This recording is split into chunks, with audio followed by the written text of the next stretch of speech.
What is the motherfucking deal? Welcome to the den, man. I'm glad that you could join me this evening. Again, it is an honor and a privilege to get to chop it up with you guys each and every night. Pardon the delay. Uh, Got to start a few minutes late. Had to take care of something. But I'm glad you're with me this evening. Tonight we've had some various talks. We've discussed a lot of things. I want to kind of get it's not Monday. We need to have like motivational. I'm gonna start coming up with themes for the fucking days or some shit.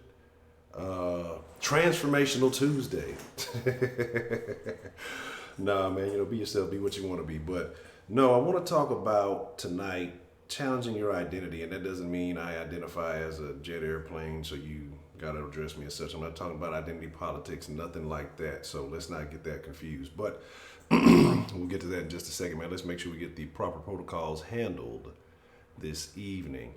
Hey, man, look, I am your host, Ed Honcho. This is the Den, the greatest conversation on the internet. If you want to catch my personal social media, you can catch me at Ed Honcho HTX, Instagram, Twitter. I want to think Facebook too. I don't know.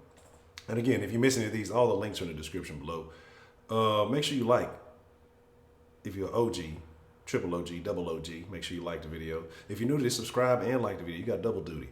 Den Show Live at all the proper socials: Twitter, Facebook, Instagram, at Gmail. Den Show Live, all the same. So if you want to reach the channel on various platforms, then you know how to get there. Just put in Den Show Live. It should take you right where you need to go. If you want to support the channel by making a one-time donation, you can go to streamlabs.com/the Den Show. All donations are appreciated. I got plenty of doorknobs I need to buy, so hey, man, we got to get that up. Some of y'all might know where that came from. Some of y'all might not. And we're going to discuss that too. Because, yes, I'm going to keep poking the bear. Patreon.com/The Den Show, man. If you want to make a monthly pledge to the channel, again, all love is appreciated. The Patreon has several tiers, several rewards if you choose to do that. Did a little bit of rearranging in the well, I don't know what to call it. It's all sports. I guess the Honcho Studios. And you'll be surprised how much a few inches makes a difference. That's what she said. But just moving stuff around and kind of just adjusting the space because it's plenty of space in here, I guess, to make it do what it do. But it's the way things are shaped and where plugs are and stuff like that that makes it a little awkward. So just kind of figuring out how I want to arrange stuff. But man, just moving things around just a little bit here and a little bit there made a huge, huge difference. So if you ever want to call into the line, you can always call 833-284-3336. Again, 833, the number 2, the Den is the easiest way to remember that. But we'll open up the line here shortly. Don't call me at 3 in the morning if we ain't streaming. Please. All I'm saying is, leave a voicemail, do all that good stuff. But that's my fault for not cutting the ringer off and everything. So let's see what we got joining us this evening. And let's make it shake, man. Let's get into some good old conversation. Ain't nothing wrong. I don't see nothing wrong with a little bit of bump and grind, but that's not what we're doing tonight. We having a conversation. So let's see who is joining us tonight. I see BC, what's the motherfucking deal? Rashida, what's the motherfucking deal? Miss Bell Southern Style, Baker Man, what's the motherfucking deal? AB, what's the motherfucking deal? Let me see. Wise man in the house. What's the motherfucking deal, man? What's going on, Wise? I don't know, you characters with your fictitious names. Ferocious, what's the motherfucking deal? Let's see.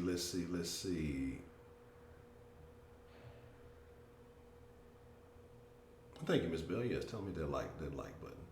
Let me see. Just W, what's the motherfucking deal? Dr. SF, what's the motherfucking deal? Jerry Key, only one lie, always good to see you. Patty Pat, what's the motherfucking deal? Marie Lovely, Keisha R, what's the motherfucking deal? Sweet Berry, Lockwood, what's the motherfucking deal? Let me see.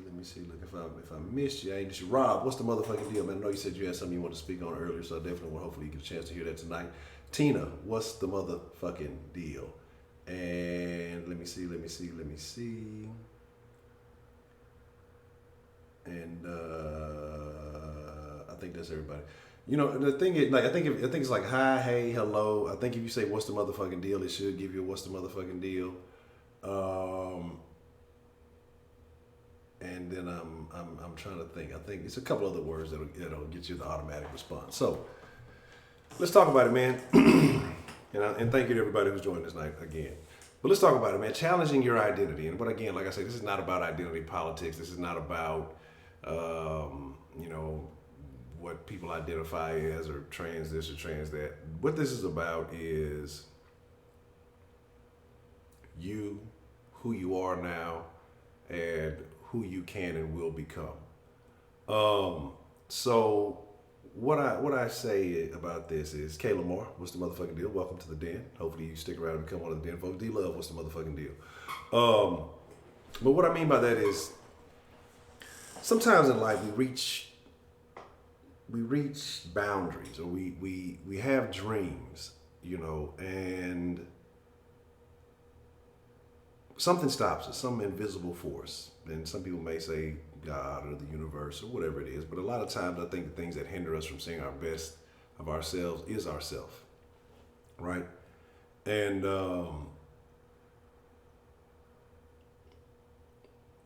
what we have to do, excuse me, I'm drinking tea. But what we have to do when we encounter that, we have to figure out what is the thing. A Tahitian treat, man, that's tough. What is the thing that is stopping you? And, you know, a lot of times I agree, fear, you know, but what fear of what? You know, fear of what you have to gain. Some people are afraid of success. Some people are afraid of failure. Some people are afraid of that if they do become successful, they'll lose friends, or people may think a certain way about them. And then there's a certain group of people who have a weird fear, right? And this is why I say challenge your identity. You have a lot of people in this world who always say this, keep it real. I got to keep it real. I'm always keep it real. And I think there's levels to keeping it real. Keeping it real can mean I'm going to be honest with you about everything that I do. Or I'm going to be honest with you about yourself. I'm going to keep it real. I'm going to tell you, and I'm going to tell it like it is. Then you have this keep it real mentality, which means I'm never going to change. I'm going to always be who I have been. And me personally, I think that's foolish. I think that's stupid. And I think that is a sign of fear. And why I say that is because if you're not changing, if you're not adapting, if you're not growing, if you're not evolving, you're staying stagnant, and the world is going to keep on rotating 24/7, and you will get passed up. You will get surpassed. There was a point in time I was like, man, fuck that. I ain't rocking with this new this, and I ain't doing that. Fuck this. Fuck. And sat back, I was just like, Remember that song? Who was singing that? Is it Far Side? That she keeps on passing me by. The world kept passing me by, man, because even though I was doing all right, I was just stuck in this mindset of that I wasn't going to adapt, I wasn't going to change. But then I realized it's one of me, 7 billion other motherfuckers out there rotating the world. And it may be a couple others like me here and there, stagnant in whatever thing they're stagnant in. But you're getting passed up, you're getting passed by. And so this is when it comes to an element of changing your identity, challenging your identity, because you may identify when you look at yourself and say, this is who I am, this is what I believe, and that's it. It can be scary to try to adapt. It can be scary to try to change that mentality, because then you got to do something new. You got to embrace something new. People who may have always known you as one way, you don't want them thinking of you differently. Then I think you have people who have goals, right? They have dreams, things that they want to accomplish. But again, it may be outside of the norm. It may be outside of the stigma that is carried with their person or their persona. So say you got a nigga from the hood. Let's just make it a crazy example, right? This nigga thugging, he doing whatever he doing, you know what I'm saying? And this nigga secretly, passionately has a love for ballet. I'm just throwing some wild shit together. I'm just trying to go wild as I can. Just think of some opposite shit. And so this nigga goes and he watches ballet and he sees these things, or maybe figure skating. I don't know. Both of those things are weird to me. But he's afraid to embrace that because, see, what my niggas gonna think? What my people gonna think about me? They gonna question, this, that, and the third. And so instead of going out and pursuing that dream of, maybe possibly being a great ballet artist, I don't know what ballet dancer, I don't know what you call them, whatever it may be. He stays stagnant in that mentality because he doesn't want to be judged. You could have, again, I'm trying to think of just things that are super totally opposite, but it is what it is. I was gonna say some little kid from the burbs being a rapper, but there's a lot of that now. So, motherfuckers making country music, Lil Nas X. What if he wouldn't have made that little country tune or whatever? He would have stuck to what everybody else is doing instead of challenging who he was and challenging finding his own identity. That little ditty put him on top of the city, on top of the world.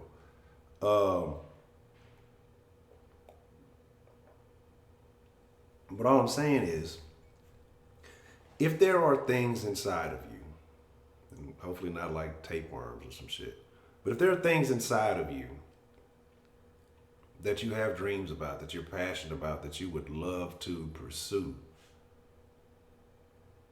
you have to learn how not to give a fuck, right? Sometimes you have to learn how not to give a shit what anybody thinks, how not to give a fuck how anybody else feels, because you get one fucking go round. You get one go round on this fucking planet. And it's your job to make the best of it. But so many people are hindered by a fear of something that's really non-existent. And again, there's a lot of people who fear a lot of things that will never ever happen to them. But they sit in their minds, they create all this stuff. Well, this could happen, the worst could happen, this could happen, and that could happen. And they never move. They never challenge themselves. And they validate themselves by saying, I did the right thing because, this didn't happen. But then nothing good happened for you either. You have to take risks in this life. You have to challenge yourself in this life. You gotta embrace being different, especially in the world that we're in now, because there's so much access to people, especially via the internet or whatever. There's so much access to everything. The whole world is yours, especially if you got an American passport. The whole world is yours. And if you don't take advantage of it, you have no one to blame but you. Nobody is holding you back. Nobody has their fucking foot on your neck. Nobody's oppressing you. Nobody's stopping you. The only thing stopping you from being successful is you in the choices and decisions that you make. And, I go back to say this because there's a lot of messages that get spread around, especially with us black folks, that we say that are so not fucking true. Oh, if you're black, you can't do this, you can't do that, you can't do this, you can't do that. Only if you're an entertainer, only if you're this, only if you're that.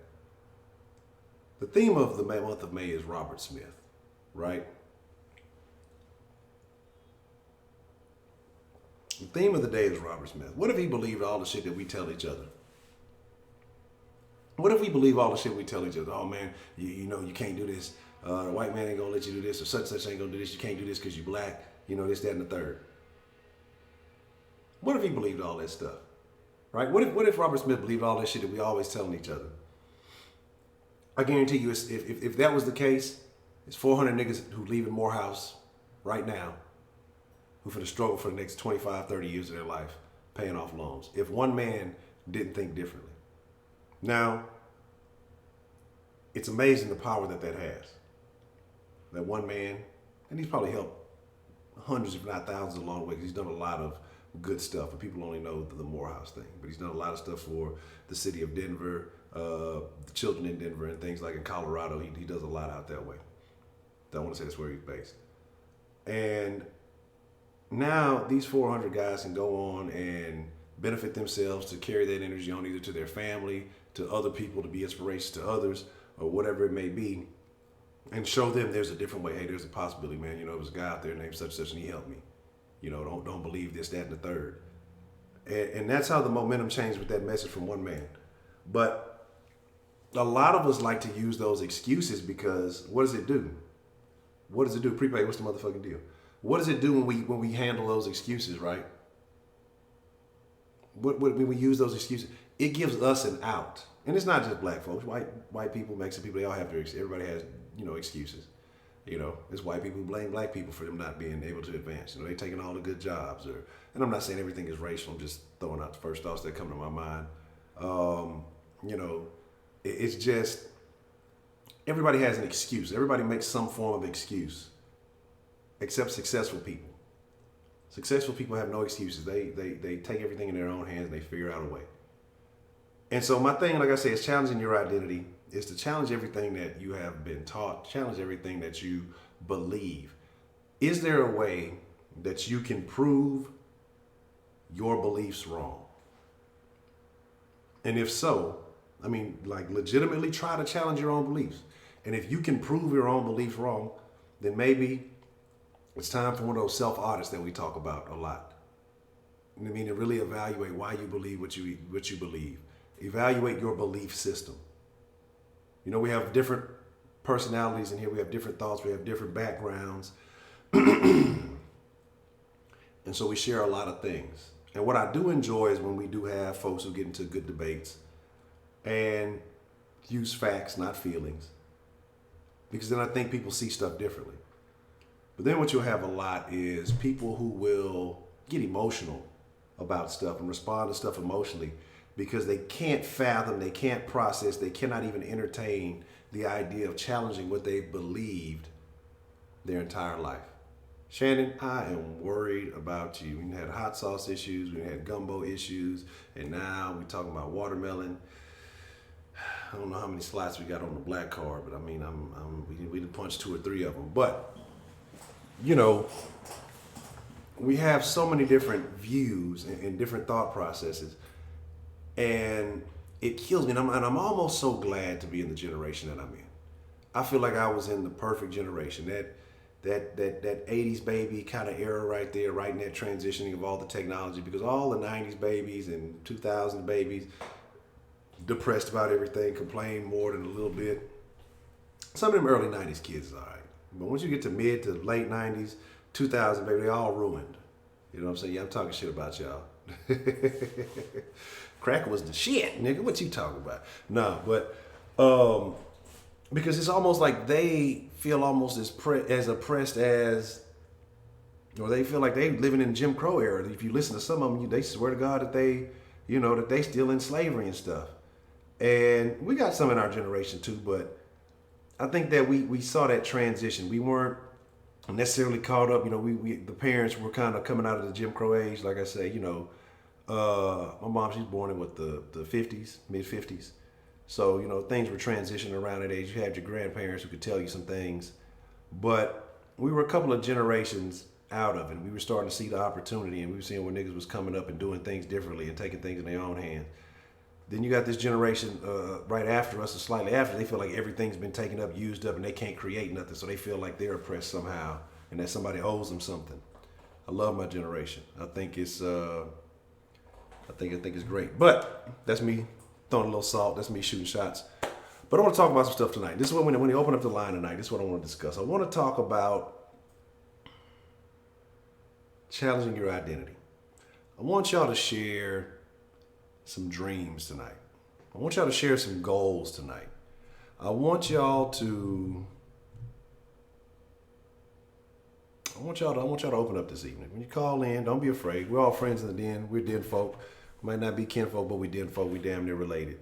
And I want to know what y'all feel. Or you can share some dreams that you've acquired or you obtained, or you could tell us a story or share where your mentality changed and how it improved you.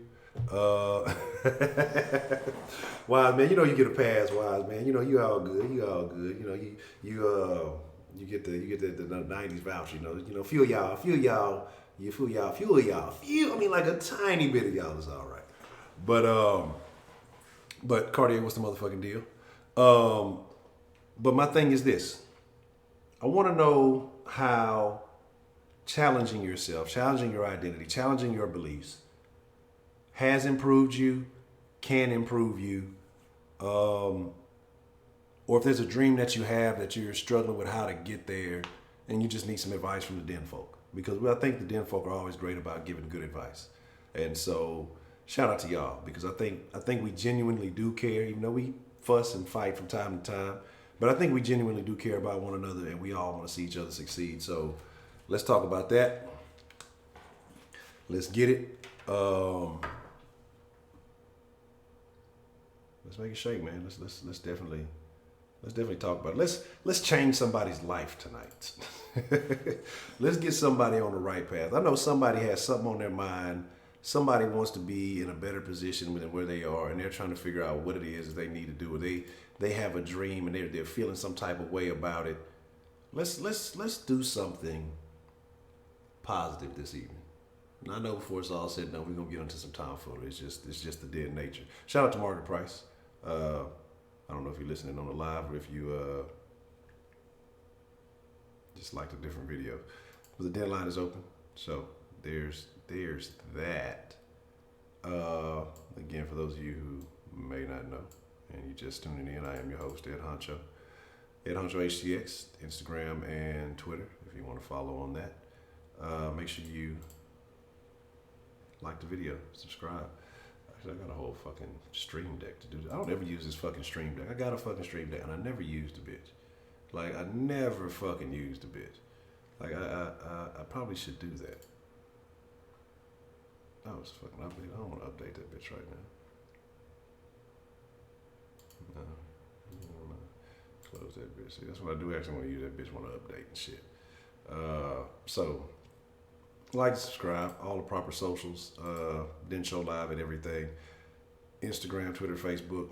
Then show live at Gmail if you want to send an email. Let's see who we have calling in. What's the motherfucking deal, man? Who we have calling in to the den this evening? Hey, this is Beyond the Funny Nigga. Beyond the Funny Nigga. What's on your mind, man? What would you like to share with us tonight?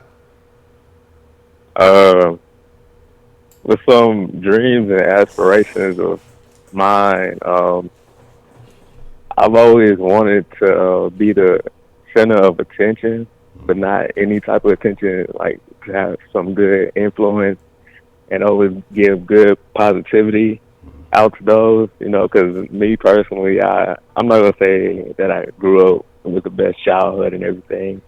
I've had like some neglect issues and everything, and that kind of motivates me. It kind of pushes me because I know how I grew up and I want to just spread some positivity to those, to put them in a better situation than what I grew up with. So that's why I pursue, comedy. I pursue, telling jokes and everything like that. And my end game is, I want to be a radio personality, I feel like radio is something that, the majority of people listen to, and that's a good deal that you can get some influence. You could inspire somebody's life based on that. And just by that, it's just, what's the other question, Honcho? I'm just That asking you you, were saying? in what way did you challenge yourself? Were you always like naturally funny? Is it something that you worked on? Have you kind of studied other comedians? What is the way that you've challenged yourself or challenged maybe a previous identity that you had or you are currently challenging yourself? As right now, I'm kind of challenging myself by coming out of my shell. It's not that I have a fear of being judged. It's just, I don't know if it's the same thing, but I have a fear of not being accepted. I don't want to present, the wrong image to somebody, or, I don't want to fail, if you could put it that way. Okay, I'm gonna say something now. Let me know if this works, because this is a thing that I've seen a lot of people deal with, and I'm not saying this is you. Just let me know if this kind of fits the thing. There's a thing called imposter syndrome, and it's where people feel like they know that there's something they want to do, but they feel like they just might not be good enough, and they don't want people to see like a particular side of them, and then they think that they're either getting exposed or that people be, oh, you're not what you say you are, or something like that. I know that that's a thing that I've heard a lot of people talk about. I don't know if that kind of fits into what you're saying, or is it something different? No, it's exactly what that is. It's basically that ways that I've been challenged. I try to study, other, kids and everything for like inspiration and everything. I usually test, what I say out with people that I know closely, Like, I don't know if you know this, Honcho, but like sometimes when I call in, I kind of tell you some of the jokes that's gonna be in my videos. I don't know if you picked up on that. No. Look, So sometimes like I don't always catch it, but I'm like once or twice. I'm like, this nigga here, what this nigga talking about? But yeah, but I like once or twice, but I don't always pick up on it. But no, but it's always funny. So that's definitely a positive. yeah, and I feel like I have, as of right now, I feel like I'm suffering from lack of, direction. Like, I'm very like uncertain about my future because it's stuff that that worries me all the time. Just the feeling of uncertainty.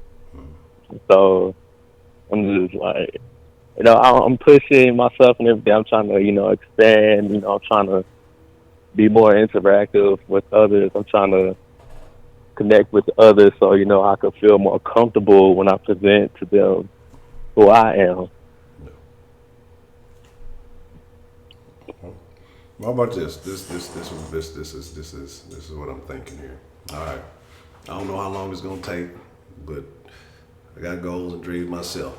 One day, the den will be on. I guess it's gonna have to be on Sirius so the nigga can say what the fuck he want to say. And you're gonna be like, because I'm telling my goal is to be like the Black Howard Stern. Hold on one second. I can't let him see me sneeze. Excuse me. Yeah, I gotta block that out. But beyond a funny nigga, you will be my co-host whenever I do that. If you want to accept it, that's what's gonna happen. You know what I'm saying? Because I think you are a pretty funny dude. I definitely enjoy your comedy. And like I say, man, my thing is this, because I know you said you've done some stand-ups. I know you said you've, you kind of put yourself out there. I forgot what place you said that you were at. Man, I think you got something. I really do. Like I said, I see, what you do on the social media. You're good, definitely at branding yourself. So you have a quality skill set. You just, you just have to get comfortable with self, because I don't think, because that's what they say about the imposter. It's just like you question yourself. It's not even what people are really seeing about you. You just think that. You think like you're missing something and people are going to feel a particular way about you. I think you got it. I think you got the juice. So I don't think that's an issue at all. Like I said, I think it's just maybe about getting comfortable. And once you've done enough and done it long enough, I think that you'll be comfortable.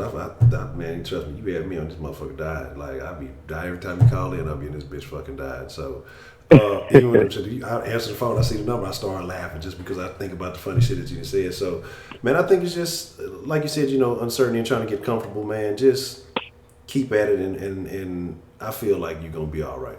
I think you got it, personally. Like, no bullshit, no just trying to gas you up or nothing like that. Because, like I say, I do. I think you really do got something. Like I say, you just keep at it, man. And I think you can be anywhere you want to be, honestly.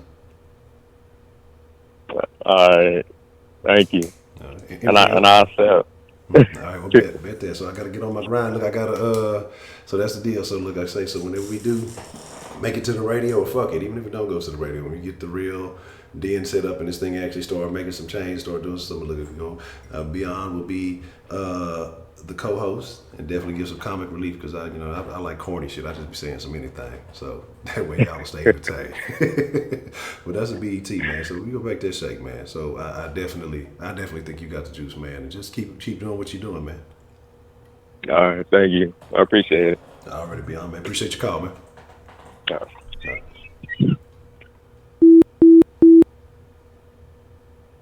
Shout out to Beyond, man. And if y'all don't be tuning in, man, you gotta follow that man on Instagram, because when he put up his comedy, especially them hoes, be funny, but you only get a day to check them out, so you gotta get on your shit. Let's see. Beyond, I don't know if you have Beyond. If you don't think he has, I think he just does it on the gram. I don't know if he actually has a YouTube channel, but you can drop that in there in the dilly dally. The dilly dally. All right. Well, who else got some stuff? Let's talk about it, man. Let's talk about it. What else y'all got shaking, man? Nobody listen to Balin. Balin thinks K Adams is thick, so we just gonna leave that out there. You know what I'm saying? Freddie 8, what's the motherfucking deal?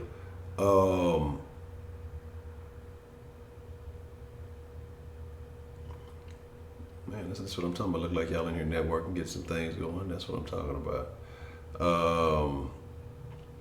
Edgar Allan Poe, man, that used to be my favorite author when I was younger. Edgar Allan Poe. Very, not morbid, morose, no, is that the word? No, I can't remember, but I just used to be in that man's mind. Say, Danny F, what's the motherfucking deal? We know Balin don't read, so that is what it is.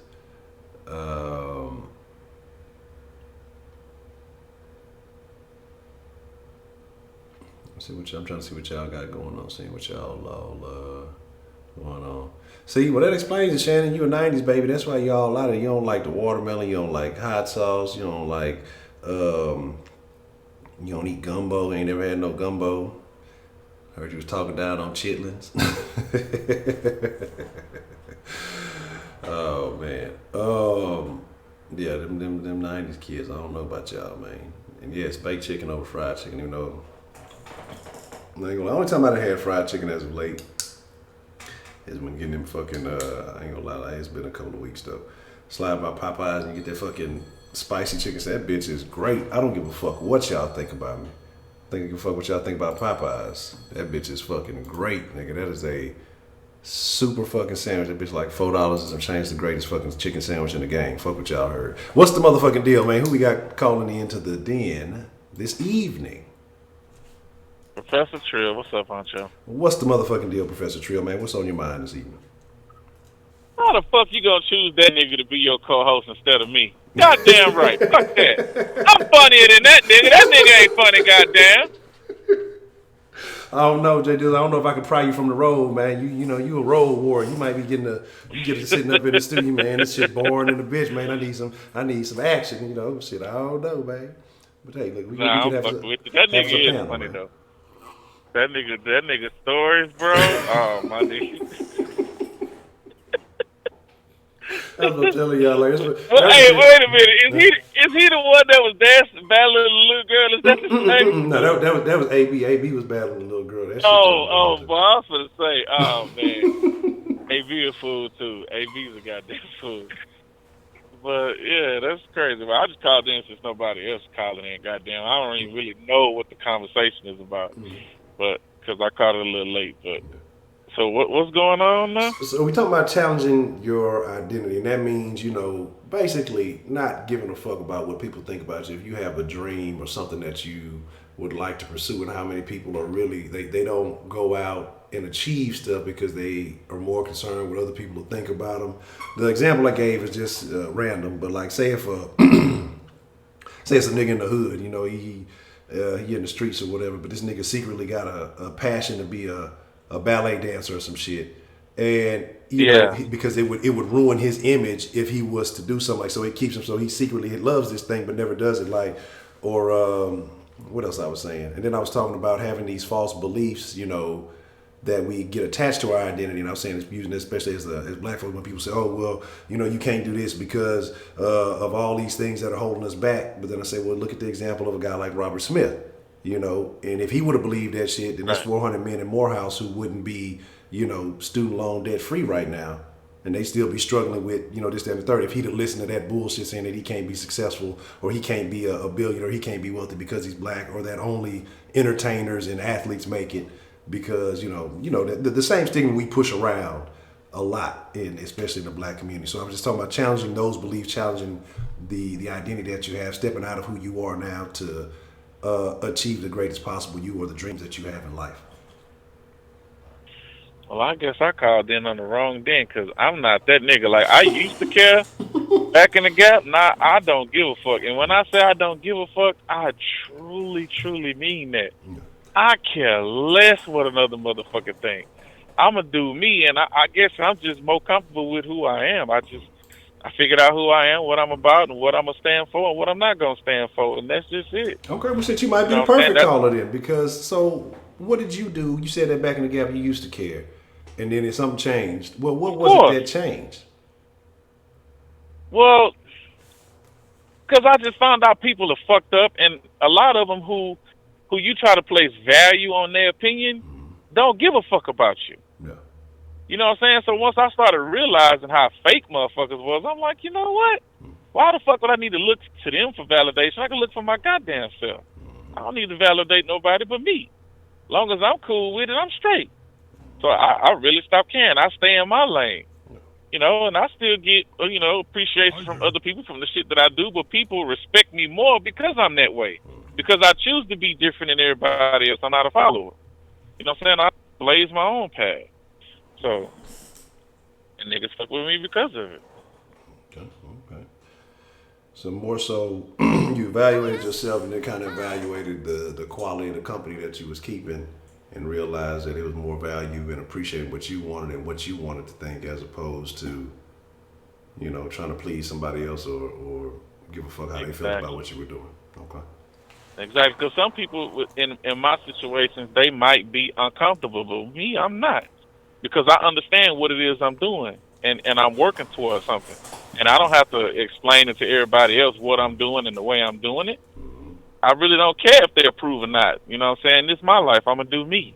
And I don't make no excuses for that, and I damn sure don't need nobody help or nothing else unless I just absolutely need help. Yeah. I'm a prideful person, so Okay. that's a double-edged sword too, because that shit can hurt you or help you. Just Mm-hmm. depends on how it go. Definitely, definitely can. Okay. So if there was maybe one piece of advice that you could give somebody who was, maybe they stuck, and they want to take that next step forward in doing something different with their life, and let's not even say necessarily it's somebody else that's stopping them, but maybe it's them. They're afraid to take that next step or move in a direction towards that dream. What would you say to them? Take it, because a lot of times it's not as bad as you think it's gonna be. But at the same time, do make check twice, man. Like do some calculations.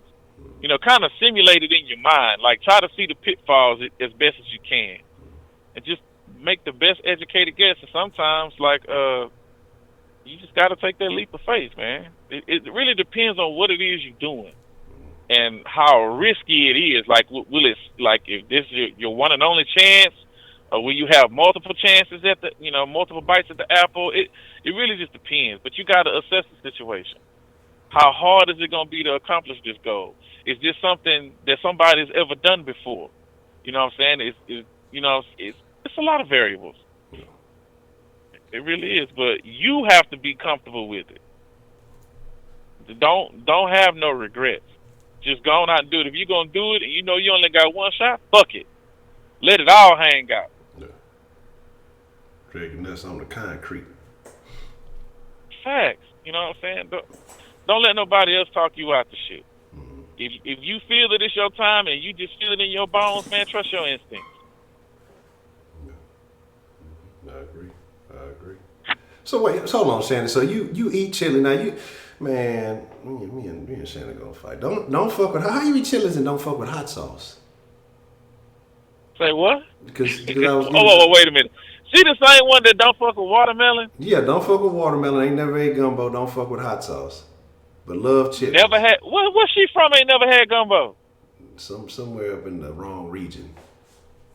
What they Lord I have thought they mercy. said it was She got to be from up north somewhere. no, what's it say? But St. Louis or Missouri, somewhere. I think somewhere in that area, the Midwest. Okay, I don't know. I remember somebody. I was going to say Mississippi, but Yeah, that still ain't no excuse I'm not to like, no, have no that ain't gumbo. right. They kind of southern, up in that area. So I don't know. You got to come on down to Louisiana, Texas, man. That's where you gonna get the right gumbo at. Cause Yeah, that shit they be serving up in other places, I don't know what the fuck that is. yeah, that's watery seafood. Oh, Kansas City. Yeah, Okay. yeah. I done had some dealings with some people from Kansas City. That's a whole other story for another day. And we trying to be positive tonight. You know, it is what it is. Man, hold on, man. Till Texas got some fire gumbo, man. I done had look. I got folks from out the boot, and I got folks from, a little further southeast. I got some folks in Beaumont. I got some people in Port Arthur. But I ain't gonna lie, a little close to the city might have been some of the best gumbo I had. Let's put it on there. That might be an Yeah. insult to my grandma, but I done had. Look, I'm gonna test your gumbo. That's just my thing. If it's you talking about you make something, I'm gonna test you, man. I'm gonna test them. Look, yeah, I ain't gonna lie. Some of the best gumbo I had, probably one of the best, if not the best gumbo I'll never get to have again because I hate this bitch. Oh my God, I'm saying I don't, man, I ain't even finna get into it because it's gonna take me down the wrong road, but it's, man, I wish all the bad things happen to this person that can happen And bad. nobody else And nobody, but that person. but just don't let it impact that big ass pot of gumbo this motherfucker used to make every fucking Thanksgiving and Christmas. Oh my God! When I say, like, I don't even know when it's like Now let me ask you overloaded. this, Yeah. Honcho. Let me ask you this. What's that? Would you be willing to let bygones be bygones for another part of that gumbo? Man, oh, if I really got into, I couldn't do it because if I really got into details as to why, But then it ain't that good, man, goddamn. You but what, man? disqualified. No, If it's that damn good, no, you let that man, other shit go. I'm telling you, now the other shit was just that major. Like, if any other circumstances, I would probably say yes, but it's just when you come in to try to violate my character and paint me in a certain way and just a whole Oh, bunch you of other must have things done some real yeah, foul yeah, shit. it was some real, man. Look, I'm telling y'all, it was I was almost damn near took it there, like, and there was some other shit Is it involved in something too. that you would be willing to assault a man over if a man was to have done something like that to you? Oh man, he being a body bag. Okay. Oh, okay. Well, then enough said. Yeah. Enough said. Yeah, so that's what I say, man. I'm just leaving it like that, man. So, but yeah, man. So it just is what it is. But so I'll never get to have that. I have memories, but then those memories get connected to other bad thoughts, so I just gotta let it go. So I have to find. I'm sure there's some other good gum out there, but that shit was, I can't lie. I hate that motherfucker, but when I say that pot will be overflowing, you know, the big tall 4 burner motherfucking pot, Absolutely. and that bitch would be over. I'm talking about overflowing. Ain't even have enough room for all the ingredients in that bitch. I'm like, God damn, you know what I'm saying? Now let me ask you a question: was it seafood gumbo or was it chicken and sausage gumbo? It was everything gumbo. Thank you. See that right there? I never understood. I went to a restaurant in Louisiana, and I said, "Yeah, let me get the gumbo." They said, "Well, which one you want?" I said, "All of them." Yeah, They yeah, looked at, "What you mean? We got chicken and sausage. We got seafood." I just said, "Yeah, that." yeah. Oh, you want some of both? Yeah, that's gumbo. We don't just put chicken and sausage in fucking gumbo. What the fuck? Where y'all do that at? Yeah, that's what I'm trying to figure out. I didn't know that was a thing. Like, I thought that was a That pot rule. ain't right if it ain't got a crab claw hanging out the What? top of that motherfucker like he trying to get out that bitch. You You know what I'm talking already about? know. Come on, man. Exactly. Don't play with me. Man, look, them niggas Don't out. fucking play with me. They out there in the streets dividing up the gumbo. I can't believe that. Chicken and That's sausage. yeah. Boy, man. There's some new rules out Violate, there, man. man. Everything on the pot. That's why I was like, hold on, what? Nah, everything in the pot, man. I even seen motherfuckers put the eggs on top of them hoes. That Man, actually wasn't bad. That man, actually wasn't bad. look, it's a little spot out in fuck, and I'm mad I can't think of the name of this bitch because this is a black dude. He looked damn near like Blake Griffin because he kind of look albinoish, but it's like it's called like neo soul food or something. Like, man, I'm mad because I can't think. I put my partner on, one of my best friends, and I put him. He looked like a white dude, but he Hispanic. That motherfucker was killing that mother. He was hitting that hoe up damn near every day because it was right by us. Man, I can't. I started with a V. Man, hold on. I'm gonna put y'all on some game because I know I'm following it on one of these social medias. I don't follow too much shit, so I know it ain't gonna take me that long to find it. Start with a V. I ain't been there in a minute. Now that I'm talking about, I'm gonna want to go to that bitch. Vivian's. It's named after somebody, I think, in his family or something. He don't post too often. And please tell me that this shit's still on here. I know I ain't unfollow it. No, it ain't. It's. I hope that bitch still in business. This motherfucker might not. It was like in a little corner. Like, it was hard to find that bitch. It was just That's like the best one. it was like a little duck. Duck off hole in the wall. Yeah, but when I say this bitch was so good, it might not, man. I don't even see the name. I don't know. Man, it was. I'm gonna find it when I find the name of this shit. Like, this is a place that needs to be shared. It was. fuck. So, but the thing about it was only open certain hours. So like you had to either get there in the morning, or you'd have to get there in like the afternoon. But the thing is, so whatever they had is what they had, and if it's sold out, it's sold out. But when I And say that's that the this, best ones. They yeah, operate only on nigga time. yeah, Hell yeah. So man, I that know shit. it's good. When I say that shit was so motherfucking good, man, I'm mad because it ain't no. I gotta find that bitch. I hope it's still up. It's been a few years since I even fuck with it. Now that I'm thinking about, is it Neo? No, I don't think it was Neo's. Um, man, it was like it's like in Clear Lake. I want to say, but it's a ducked off ass. I don't even know how we came across this hoe. And I think somebody recommended it. Now I'm mad because I want to find this shit. I had the card and everything. Damn, this nigga took a Viola business and card. You know Agnes. he That's was what it pissed. was. Okay. Viola and Agnes.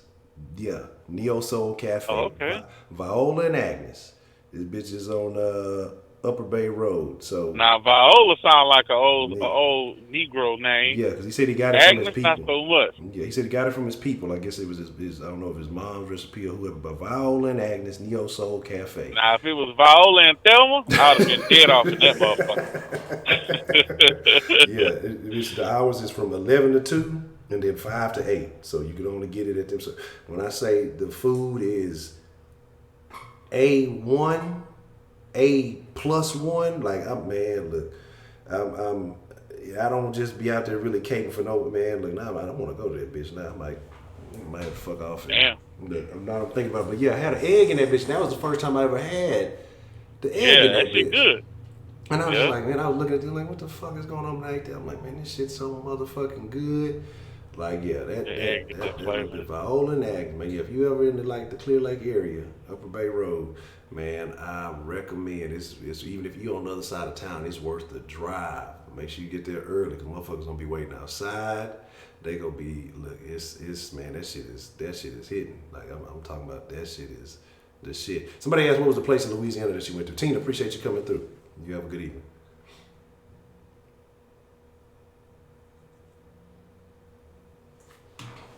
Professor Trill. Yeah. Yeah, no, there was somebody was asking what was the place, the restaurant you went to in the boot that had the split up gumbo. It was how the fuck was that? It was in South Louisiana, right on the damn water. It was a little ass restaurant. It wasn't Hackberry. Fuck, it's that place for that little bitty ass ferry ride where you just basically ride the ferry for 100 fucking yards. It's that little hole in the wall town right there. Not Venice. I think it starts with a V. Not Venice. I can't think of the name of it. But it's a real small town, and that's the only restaurant that was in town, and they hit me with that gumbo question. Fuck me up. But it was good, though. I can't front. It was good. No, actually, I didn't get it. When she told me that shit, I was like, nah, I'm good. Just don't give me the seafood platter. I'm straight. I avoided the gumbo. Vinton, Cameron. Cameron. Cameron. Okay. That's it. Cameron. Cameron. Yes. It was in Cameron. It wasn't a bad looking restaurant. You could tell it was some people that was just trying to start a business. Yeah. It was nice on the inside. The fried shit was good. I just didn't try the gumbo. I was skeptical when she asked me that question. So female pimp. But yeah, Cameron. Okay, so if you take me somewhere, you say that you can take me somewhere better than the shit I eat. If it ain't good, what I get back? Because if I done blew my money and you can take me somewhere that's subpar, what do I get out of it? This what kind of game? I ain't. Yeah, she pay. Yeah, That's how it works. If it ain't good, you gotta pay for mine. Straight like that. You feel? I go. Shit. Yeah, that's what I'm saying. Chitlin, yeah. What is chitlin? Pig intestines? Yeah, that shit gonna have the house funky. That shit stank. I'm just talking shit about the chitlins. It's got to be. I'll taste them, but I ain't just for the pig out on no fucking chitlins. Like I remember when I was super young, hated them, but then I had a plate when I was about 18, 19. I forgot who made them hoes. They was actually pretty good. Like I was like, damn, threw a little hot sauce on them hoes. Them hoes was serviceable, but I don't think I ate none since then. I just don't. Never. I've never seen, smelt, nor tasted a chitlin in my life. What? But I have fucked up some hog maws. Nigga. Nigga, I ain't know what the fuck they was at first, because I had them when I was little. Yeah. Dude my mama was fucking with way back in the Gap, he cooked them shits. Yeah. And I just looked at that shit. I'm like, man, I'm not eating that. So what he did was he cut that shit up in little squares and put some hot sauce on it. I don't know what made that shit look better, but it Yeah. did. I think I smashed that shit. But I had to have it with hot sauce. I couldn't eat it just by itself. Yeah, I had to yeah, have the hot yeah. sauce, The man. hot sauce is what it was. Is what it was, man. Oh, man. Let me see. It was something. Look, that's fucking funny though. But yeah, man. The thing about chitlins is, I guess it just depends on who you at. What I can't fuck with pig feet though. I really can't fuck with pig feet. I think. Hell no! It Okay. still look like a fucking foot, Yeah, bro. Like who yeah, gonna eat that shit? yeah, Like, yeah. that motherfucker got the nail on it and everything, man. Hell, no. Then you see them shit where they be floating in that old pink ass water, man. Who Yeah, eat that bullshit? yeah. Come on, bro. That shit ain't even refrigerated or nothing. You just got meat hanging out in a motherfucking big ass jar in some liquid, and that shit's supposed to be good to eat. Man, come on, bro. Yeah, I can't fuck Get with it. off the bullshit. Chicken feet too. I see motherfuckers sucking on a chicken foot. Man, what What the is? fuck wrong with you niggas, man? That's what Keisha Man, talking come about. on. Picture. What? How do you? Yeah, that shit is a claw. That shit look more like a decoration or some shit, a souvenir than a Yeah. motherfucking piece of food. I can't fuck with no shit like that. Yeah, that shit off the wall, man. Nah, bro. Yeah, that shit is I'm terrible. not doing it. That shit is super terrible. See that shit all over the place. Then they throw eggs in there too. Like, really? That's like What insult to the injury. fuck? That's Oh tough, man. man. That's like some voodoo shit. Yeah, I mean, look, I know niggas is resourceful and everything, but some of these resources I'm just gonna have to pass up on. I'm gonna have to do without. You feel me? Because some of that shit is just a little too far for me. Like I can't do The only everything. the only thing that's superiorly country that I will partake in, and I also have partook in, is chewing on some sugar cane. Hey, I can't lie. That shit was fire. Man, it's probably since I was a kid. Nigga, Kid. pull that bitch up out the ground, Yeah. strip that bitch down a little bit. Shit, nigga, that shit was good in the motherfucker. Kid, like in Beaumont, kid. So it's been a Oh long yeah, that was time. before I was a preteen. It was Yeah, that long ago, but yeah, shit, nigga, we was tearing that sugar cane up. that's wild, Y'all go get it. Long as y'all run out there to go get it yourself. Shit, all right. Ran all the way out there. wasn't tripping about nothing, Nope. man. And I was like, y'all chew on it. They say, man, just chew on it. Shit, nigga, we was smashing that shit. I took a few of them home. Yeah, it's been a mess. You look down now, we going down memory lane and shit, and yeah, see, yeah, that's been. I need to go see my grandma. I ain't seen her in a minute while I'm bullshit. She getting old. I need to go check her out. You gotta appreciate your folks while they still around, cause shit, they don't guarantee to be here all the time. I definitely need to get out there, take a trip down to Beaumont and go see what's happening. Shit, I still got a great uncle that's still alive. He in his 80s. I might holler at my old ass daddy while I'm out there. Shit. Hey, old punk ass nigga, what you, uh-oh. Nah, don't do it, Shark. Don't do it, Shark. We don't want no plex. Oh, shit. I'm telling y'all, this is the funniest shit. Rashida is the most savage mod we got. Y'all thought I was bad. Shit, that motherfucker gave her the key shit. She took it and ran with it. I'm like, shit, go do your thing. I just be Oh, laughing. man, Shit funny. I got something to share with y'all. If y'all not in the group, and yeah, I'm finna be pet. I'm finna go from Ed Honcho. I'm finna take a step back to my old ways and go to Petty Eddie for a second, man. Oh, shit. So, we've been saying that allegedly a particular individual has still been lurking and viewing and watching. So I guess I made a comment the other day about this said particular viewer not being able to use a certain social media, right? Mm-hmm. The Twitters, if you will.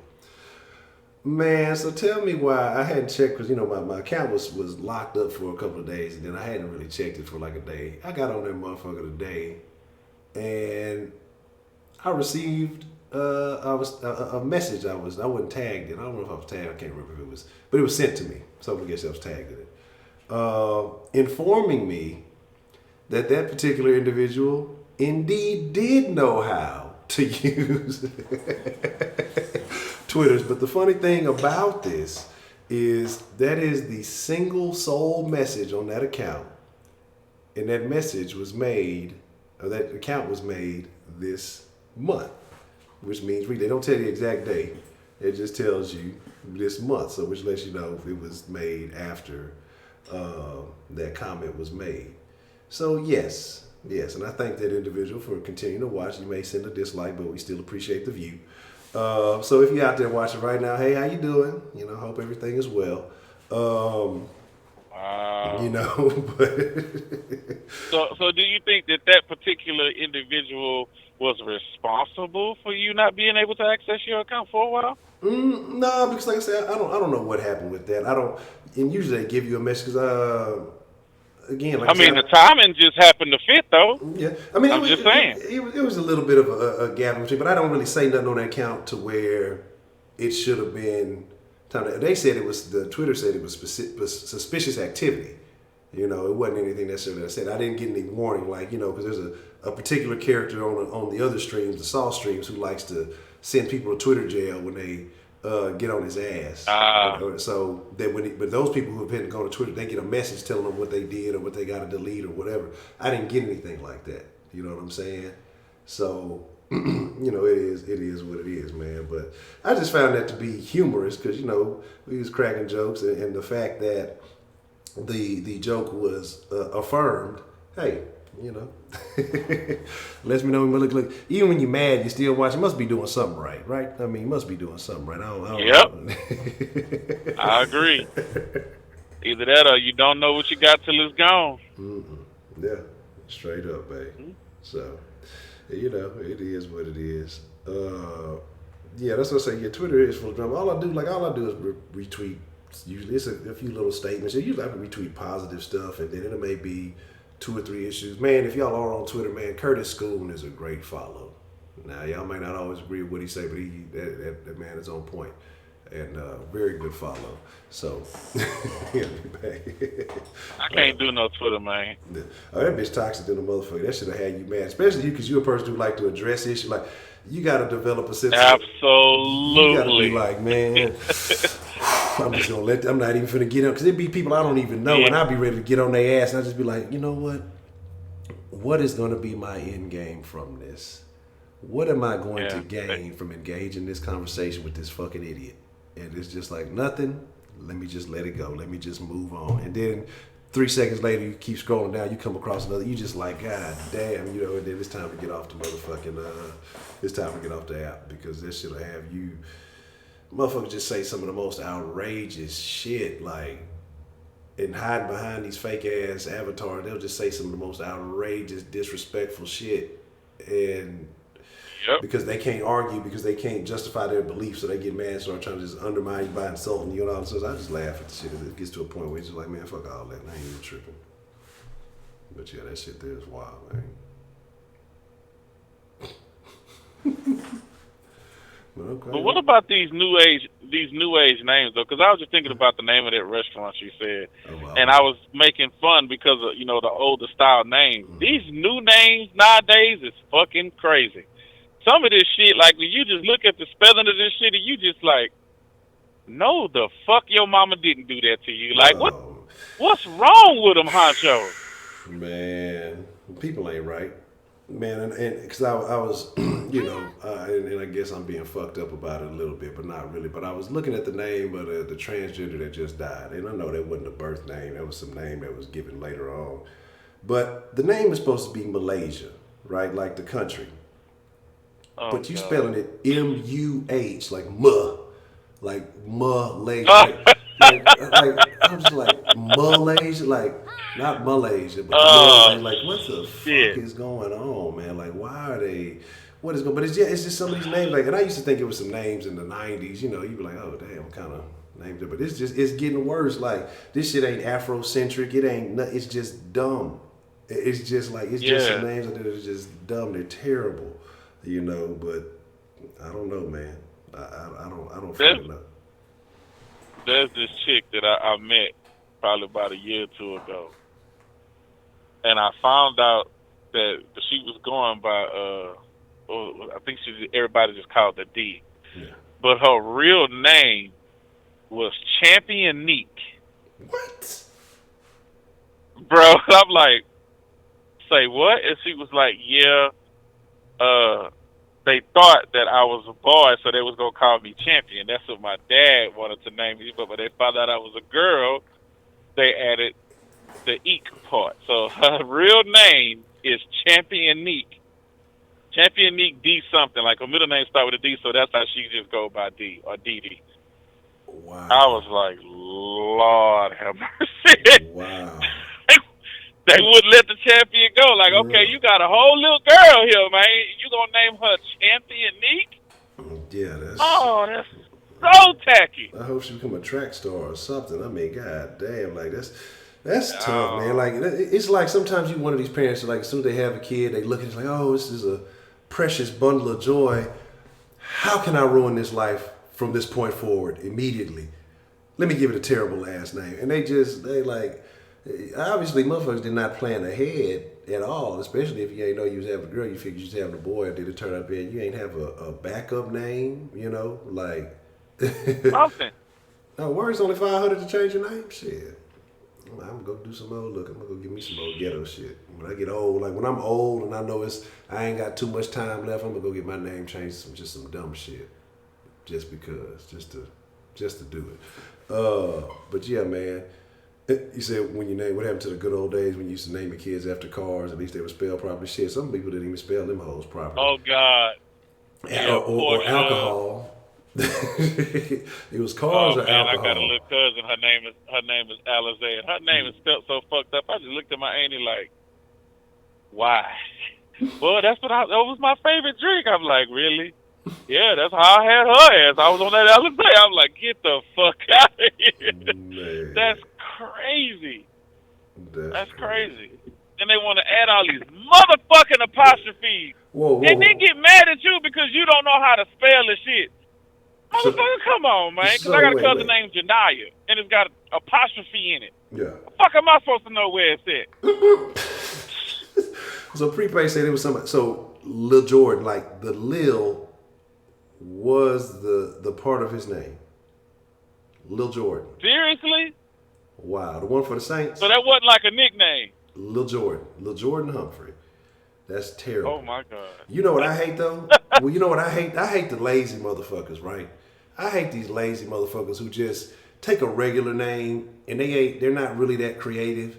So they just throw a la in front of it, or a la Derek, or la this or la that or la something. Like, come on, man. You know, you gotta if you're gonna go all in, go all in. Don't just, you know what I'm saying? Don't half-ass it. If you're gonna fuck it up, fuck it all the way up. You know what I'm saying? What's wrong with just a regular, proper fucking name? They don't. You know, they gotta be unique. They don't want to be regular, man. You know what I'm saying? Yeah. The real name is Head Honcho. That's what I'm gonna change my name to. Head Honcho. Last name Honcho, first name Head. So they go, hey, what are you doing? I need some head. That's why I call myself Head Honcho. So how you doing, ladies? That shit's gonna get me meat. But I ain't gonna lie. I could have fell victim to some eccentric naming too, because my mother's husband wanted to name me Confucius. Oh no. Yes, because he just knew I was gonna be smart. Oh man. And I'm like, I really don't know how I feel about that, but you know, as small as I was during my childhood, I probably would have got beat up a whole hell of a lot more than I already did. Man, so I'm just like, Mom, I sure appreciate it. Confucius, man. I'm not naming my baby that bullshit. That's Fuck tough, outta man. here. Yeah, you gonna have a hard time in the hood with a name like that, you know. But you ever think about some of the niggas that used to have them real old school names? Them niggas be gangster than a motherfucker. The Roosevelts be a nigga named Cornelius or some shit. I'm sorry, bro. You cannot be gangster with a name Roosevelt, man, bro. It's not happening. Man, I used to it's know not some happening, niggas, man. Hey, dog, you gotta watch out for Roosevelt and them niggas, man. Them niggas so funny. Like, come on, bro. Man, I used to know some niggas, man. Used to have some names, nigga, like Eugene's and all that other kind of. That'd be their first name, you know. That's they motherfuckers would be out there on some old school ass name. Them niggas would be Them niggas had to live and die by a nickname, straight like that. Straight up. Nigga, you better not ever call me by my government name. I will kill your ass, bro. Straight up. That's funny. Say, you say my name used to bother me for a while with Keisha being a bit of an urban name. But man, look, Keisha, the only thing you should have is that what's that Cash Money song? Ooh, Keisha.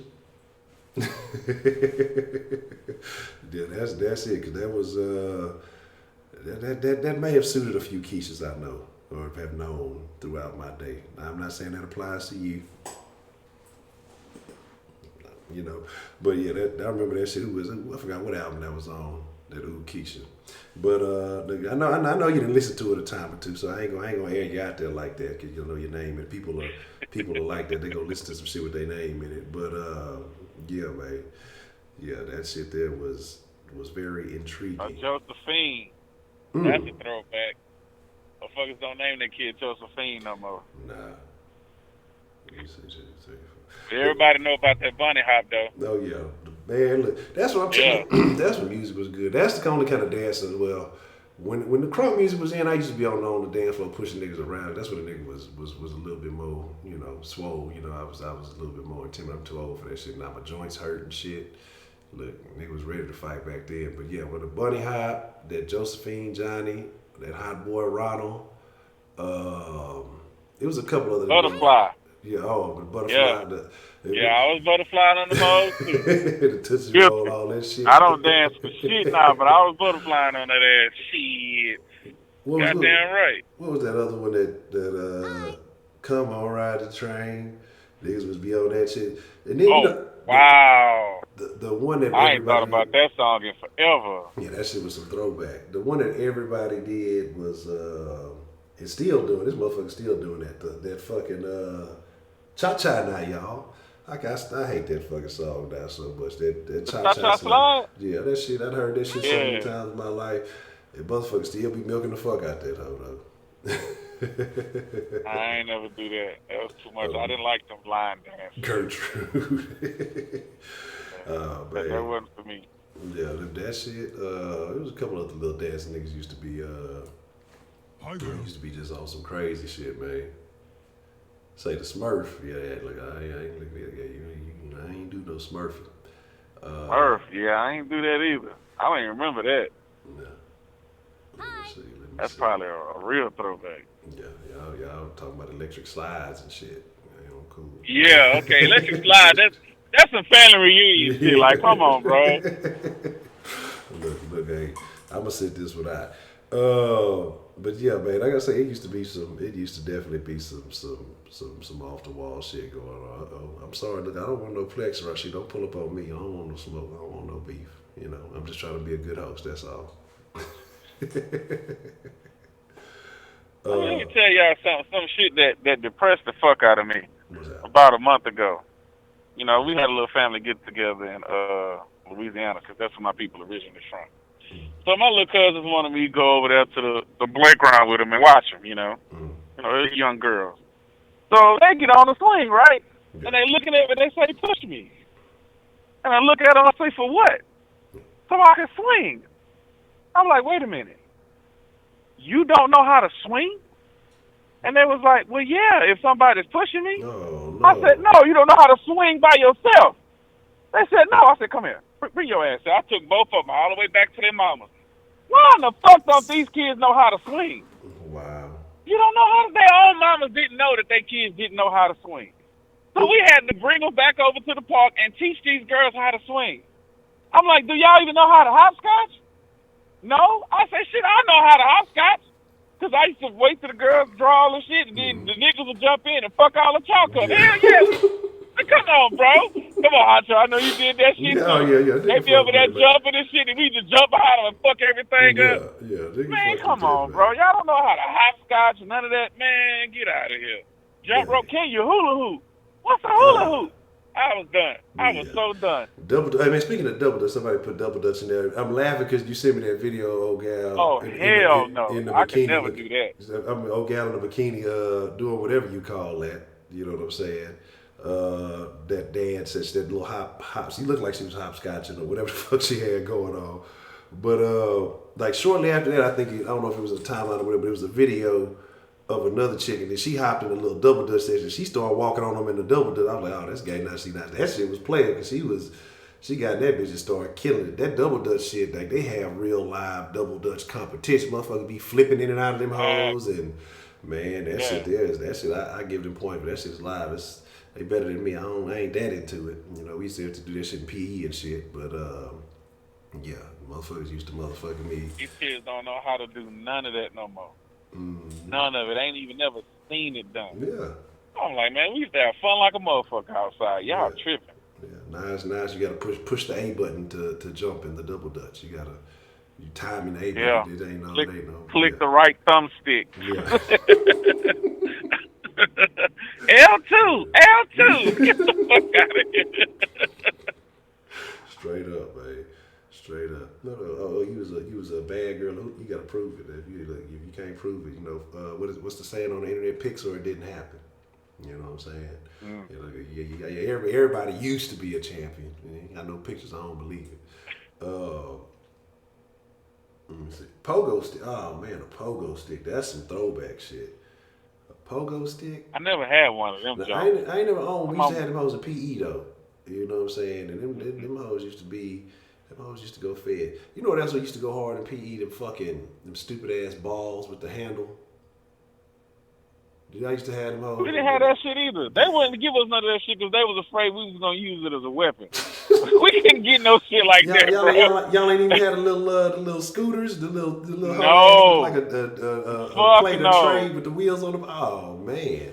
Damn. Nigga, they used to take the fucking rims off the goal at the end of the day at school because they was scared we was gonna hurt something. I was like, what the fuck, bro? Like, it was crazy, man. Damn. The most dangerous shit we had was the motherfucking dodgeballs, nigga. Shit. Yeah, dodgeballs fair. Or you get fucked up playing with the wrong nigga. Yeah.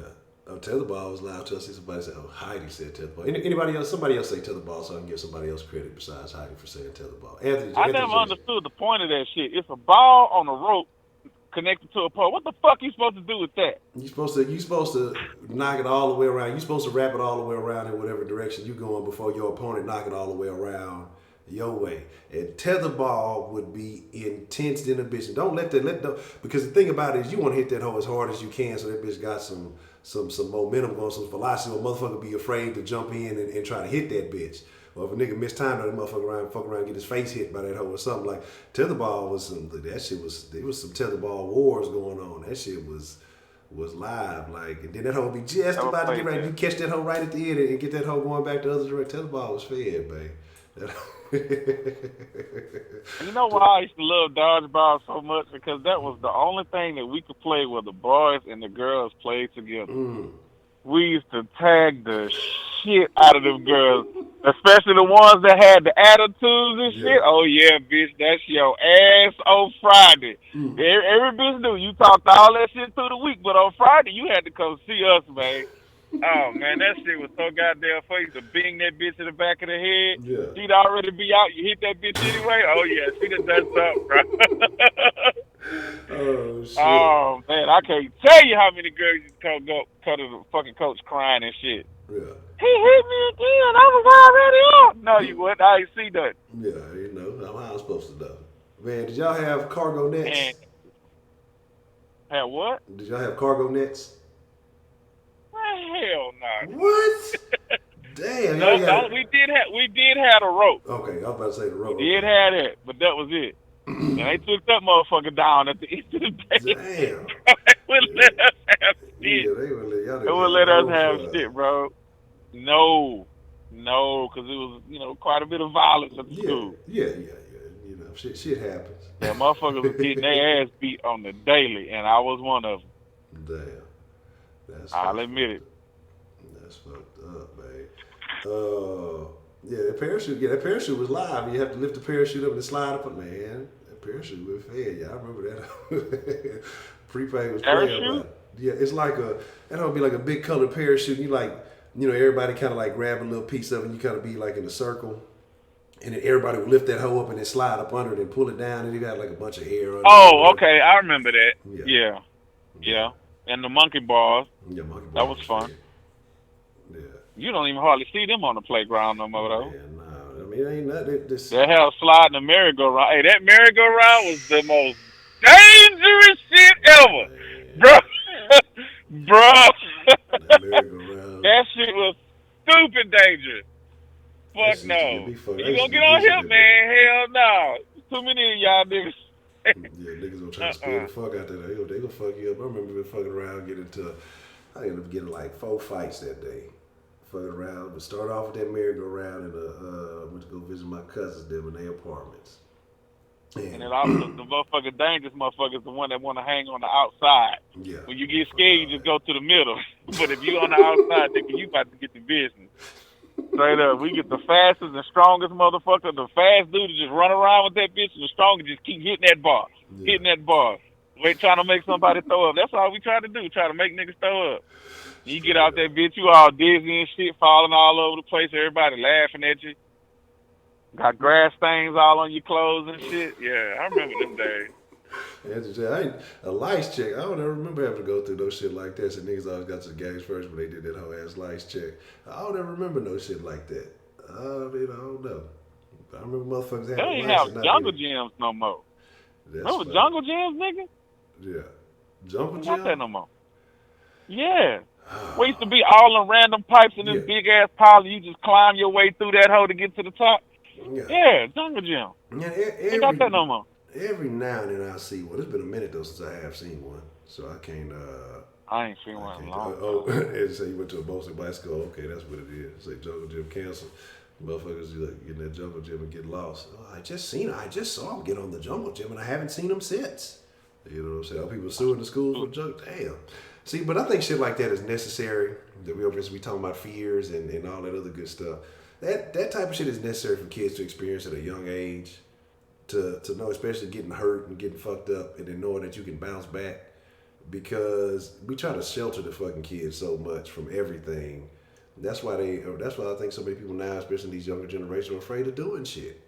You know what I'm saying? Like, because you don't let them have those experiences as children to know that, hey, they can get dinged up, they'll be all right. If they, fall, they can get their ass back up and be okay and continue playing or whatever else it is.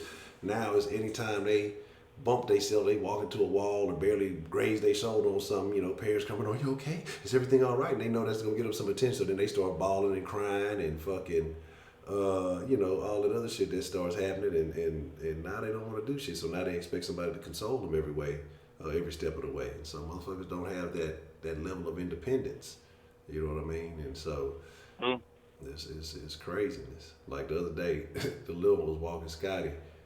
I might have been a little bit harsh now that I think about it. But she come running back in the house crying. I'm like, man, what is you crying for? I saw a snake out there, and it was black and it was yellow. I was like, well, did the motherfucker bite you? No. Did it bite Scotty? No. It's like, so did it chase you? What you crying for? Yeah, no. So why are you crying? Like, did it come in the house? Is it still? Is it at the door waiting on you? What are you crying for? Like, you all right, you know what I'm saying? So just, I understand you might have been shocked, but crying ain't what's gonna help you, because I say that panicking type mentality is gonna cause you to make the wrong decisions. You gotta think, you know what I'm saying? If you're not in danger, you gotta calm down and think. You did the right thing. You saw the snake, you ain't get close enough to it, you went the opposite direction or whatever. But, don't let that shit break you down. Ain't nothing happened to you. Nothing at all happened to you, you know what I mean? So it's natural. He was probably here before us. Shit. Yeah. Because the thing is, honestly, they they be more afraid of us than we are. But they just got such a bad stigma. But if they feel threatened, they gonna fuck you up. You know what I'm saying? That's all they know how to do. It's a fucking animal. So you let him have his way. He ain't gonna fuck with you too much. So he was terrified. I was like, man, but yeah, that award participation award shit sucks too. People like, look, I'm gonna be honest. Like, I love the little one. Don't get it twisted. But I don't give a fuck about that. Does it make you feel good? Type shit. Are you feeling okay? Are you happy about it? Like, look, your ass took me. I'm telling you, when she took me in, when that little team they played about 2 weeks ago, and that motherfucker they was tearing her ass up. That whoever that little kid had, a little Hispanic kid, and that little motherfucker ain't belong in this league. That nigga was too cold. That nigga was just scoring goals at will, looking like a Pele out in that bitch. He was just clowning. Like, that nigga got bored and shit. That nigga stopped cheering. These motherfuckers put up total 12 goals. And the whole time she been playing this little league, I think other than that was 6 was the most. They might have had 6 one time. These niggas was They put like 4 on her. She ran off the field or whatever. I got on her. I was like, man, don't you ever do that shit again. Don't you ever do that shit again. Because I say the other day, when you was sitting there Cadillac and you was talking and you ain't have to do nothing in the goal, you loved it, didn't you? You was enjoying it. It was fun, wasn't it? Yeah. I say, well, it need to be fun now. It need to be fun right now when your ass getting destroyed. You know, it's a learning lesson. Ain't no reason to go cry. Do all that other stuff. You just got to learn from it. You got to get better. You ain't gonna get better sitting on this bench crying. You know what I'm saying? So she got a very stern talking to. Not as much profanity, but definitely got a stern talk to. I don't like that shit. Like I don't care for that shit at all. The other parents. That's why I say. That's why I don't do the little. Because sometimes the parents, whoever the coach might not show up, because they do like their little practice before the games or whatever, and so they be like, oh, well, why don't you do? I say, no, because you're not gonna like what I'm gonna say, because I'm gonna treat all your kids the same way I treat the little one. And I'm not gonna play no. I want to fucking win. Fuck all that other shit. Like I don't care about you getting playing time. I don't care about none of that shit. I want to fucking win. If you out there fucking up, then I'm gonna fucking I'm gonna tell you so. Yeah. So, y'all on that Texans. I got that Patriots mentality. Y'all better leave me alone with that bullshit. Straight up, I'm trying to win something. I'm not happy to be here. That's right. You know what I'm saying? Like, I want to fucking win. Look, I'll let everybody get a trophy. Shit, that shit for the birds, man. You know what I'm saying? Like, what the fuck is his name? The dude from the Boondocks, the little Ed Wassler, when they had the basketball team. You sorry, motherfucker! Nigga, that episode was funny as fuck. You son of a bitch! Oh man, that shit was hilarious. Just put the fucking thing in there. Yeah, that shit that wild, man. They need. I know they're supposed to be bringing back with the original creator. Because that little last season, I think they had, it kind of got off. That little last season was almost like I can understand why Dave Chappelle felt the way he felt, because the first couple of seasons they was like pointing shit out. It was social commentary, but with the cartoon and them doing goofy shit, they would always kind of have like a message. But like that last little season or so, it was just niggas doing niggerish shit with no real meaning behind it. Like they was just doing shit. Yeah, and so they was reaching way too hard. Like the BET episode, I'm just like, yeah, God damn, y'all took this on a whole nother level. Mm-hmm. A whole nother level. Then the Tyler Perry shit, I was like, oh my God. Yeah, that's what I'm saying. Like you could tell it was definitely very different without Aaron McGruder. So, but they say he's supposed to be coming back and doing it, because you getting away from the formula, like, but people, what it is though, but what actually it is, what's crazy is how many people, like, we noticed that, but how many people don't care, don't notice. They just, they didn't notice it with the Dave Chappelle show. They didn't notice that there was actually, like, he was trying to, even though it was funny that he was sending a message, but he was trying to tell you something, but doing it in a funny way. The same thing Boondocks doing, but most people don't see it. They just see the humor, you know what I'm saying, the clowning and shit. So they don't realize he's probably the motherfucker. They probably the motherfuckers he was talking about. You know what I'm saying? Yeah, and it was genius. Like one of the most profound parts of the Boondocks, it was in the first season, was the nigga moment. Yeah. And then I'll never forget it, because that one part at the end of it. I mean, y'all know how it went. And he was like, "Where you going? This is a perfect opportunity for you to throw your life away." Yeah.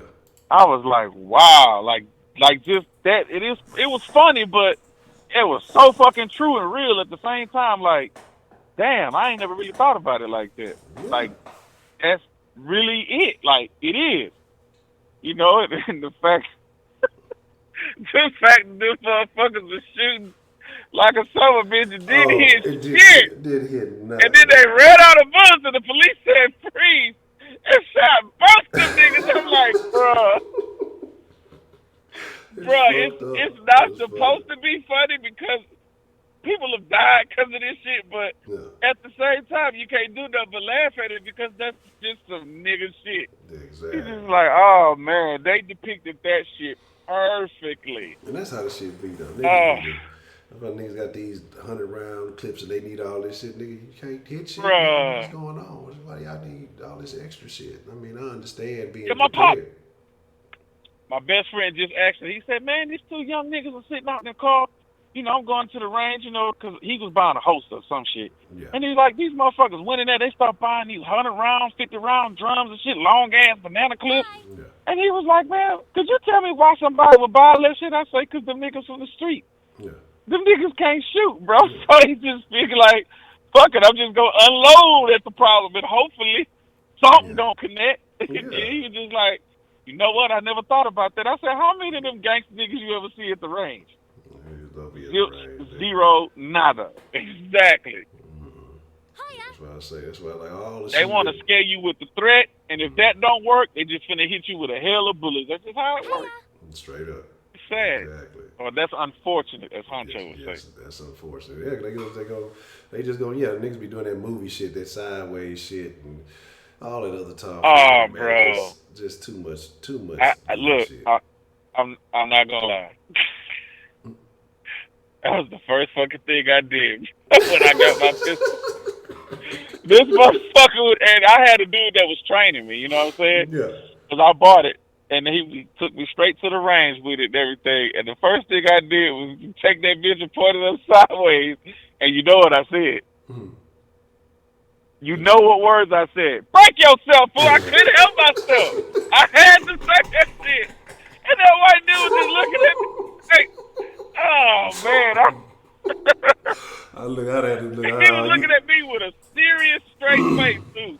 It made me feel so fucking stupid and ignorant. Yeah, but I'm laughing on the inside, wanting to laugh on the outside, thinking he's sharing in the joke. He didn't find it funny at all. Nah, I'm just like, oh, man. Them instructors, they don't play, though. They don't follow. They are not in any kind of joking mood when it come to handling your tools. They don't play no games with that shit. That's fucking hilarious though.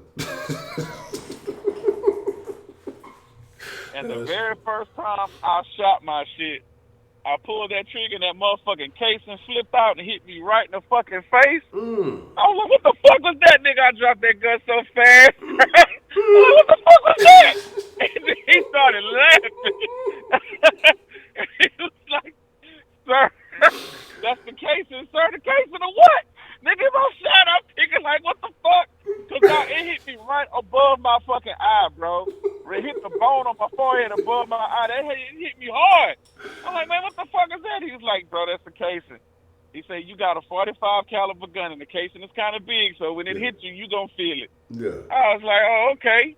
He said, what that means is you holding it too close. You need to push it out a little bit further. Yeah. I'm like, all right. So after that, I had no problem. But nigga, boy.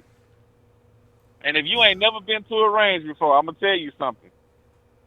Especially if you a dude, don't feel bad, because as soon as you go in there and somebody else fire that bitch up, you gonna jump, bro. Every fucking time. You gonna find yourself just jumping just for no reason. You like, nigga, I know I'm in the range. Why in the fuck am I still jumping? It happened. Don't feel like a bitch, because it happened. You just never know. Because it's been, I seen a little incident where somebody did some old foolishness. Because the thing is, regardless of you know where you at and what the intention of being there is, and I'm not saying people going there doing, but it's gonna be somebody that's gonna mishandle some shit. It's gonna be somebody that is gonna do something that just makes you feel not as safe. I mean, everything is pretty much under control, but just sometimes you don't know. Matter of fact, though, I did want to say last year or something, wasn't it like a mother and son or some off the wall shit like that? I can't remember if the mother shot him and shot herself or the other way around. Like, it was some crazy shit, man. It was some crazy. Oh, the little 8-year-old girl that shot and killed a gun instructor. I remember somebody. It's shit happens. So you got to be on your toes no matter what, no matter where you are. But yeah, yeah, it's definitely interesting. Yeah, then he gonna look at me. You a little jumpy. I say, man, look here, where I'm from. Yeah. When you hear that noise, bro, it's time to exit. Straight up. Expeditiously. It's not something I'm just used to, bro. Yeah, I get the fuck out. And this motherfucker, he pulled out a fucking, I forgot what the fuck he had. He had something. And it was a rifle, and that motherfucker was fully automatic. Yeah. I'm like, nah, I'm good. But sir, you got it. Nah, I'm good. I gotta get the fuck up out of here. This nigga doing too much. Y'all doing too goddamn much. When them motherfuckers be walking in that bitch and they got cases the same size as they body, bro. Oh yeah. Nah, man, you doing too fucking much. Man, You doing too much. them Then you niggas. got 2-3 niggas bringing all his guns and shit in, man. Come on, dog. Them Y'all motherfuckers, convince me with that. they say they ready, man. I saw somebody tweet some shit like that the other day. Say, man, you know, shooting just like breathing. You got to do it every day to live. Like, well, goddamn, Yeah. I feel you, pimp. Like that. Yeah, that's wild. But anyway, I done been on here for long enough. My bad for hogging up the line. No, Y'all no. hotty probably talking shit. We all Anyway, we had Ash- a good variety of conversation. We done went from food to throwback school to gun range. Uh-oh. Look, somebody called in. I don't want no flex, man. Let me get off of here, man. all right. That's a bet. All right. I bet that.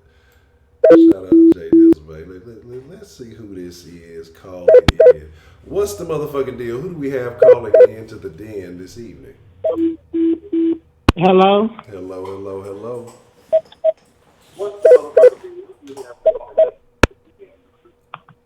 There we go. Hello? Hello. Can you hear me? I don't know what's going on. Oh, hey, yeah. It's a shame I had to call in to get his ass up off the phone. I heard the music. Let me hold up. Let me. But what's on your mind, Miss Yeah, Rashida? I was in the chat and several people talking about they wanted to call in, but they couldn't because somebody was tying up the line. I wonder who that was. I don't know who would do such a thing, but it was such a good conversation. I mean, we brought back No, so it many. wasn't. No, it wasn't. He was just rambling about his life and bullshit. He need to go talk to somebody. Oh shit. Talking about his family business and all. Didn't nobody want to hear that shit. Damn. Well, At least when I had long calls, they be interesting. He was just going on this and then that and then all over the place. Like he had, and then y'all, you know what? He had called in early because we had been earlier at 10 o'clock. And him and Prepaid was just going, calling back and forth, tying up the line, both of them. And then he gonna call in tonight and tie up the line. Yeah. Mhm. No, I don't like how he gonna say I'm the mean one in the at the bars, and that's not true. I'm the nice one. You the business mind. You had to call in and get everything regulated. That's right. I had to call in and you know do what I do. Oh man. Okay. Well, what about you? We was talking about fears, goals, dreams, things of that nature. Do you have any dreams that you want to pursue that you have yet to pursue? I mean, it's always something you can pursue, you know.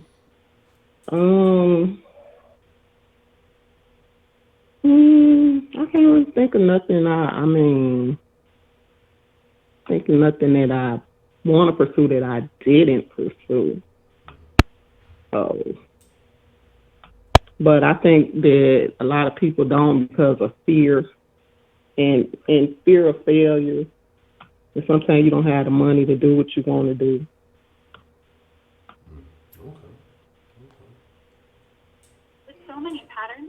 And one thing he did say that was good was about not caring what other people think. Because, you know, when you do that, when you stop caring what people think, then I think that's when you really do better in life. Yeah. You have to get to that. But that takes time, though. So have you gotten to go through that? Did you at every one point kind of care what people thought of you and then kind of transition to a different mentality? Yes. I used to take that shit to heart what people said, you know. But now, I do not care what people say. They can say what they want to say. I just clap back, and then I block and delete them. The two-piece combo to block and delete. So what changed, you know, with you? What was it that made you stop giving a fuck about what people thought about you? It was just stressful, you know what I'm saying? And then it can change how you feel about yourself, because if you sit up there and listen to all the negative things people have to say about you, then you probably would be depressed, because a lot of times people, they just look for negative shit to say about you. They don't too much, Some people do, they give you compliments or whatever. But some people just want to offer you opinions that you didn't ask for. I think they do that to make themselves feel better because they might be somewhat intimidated by something about you.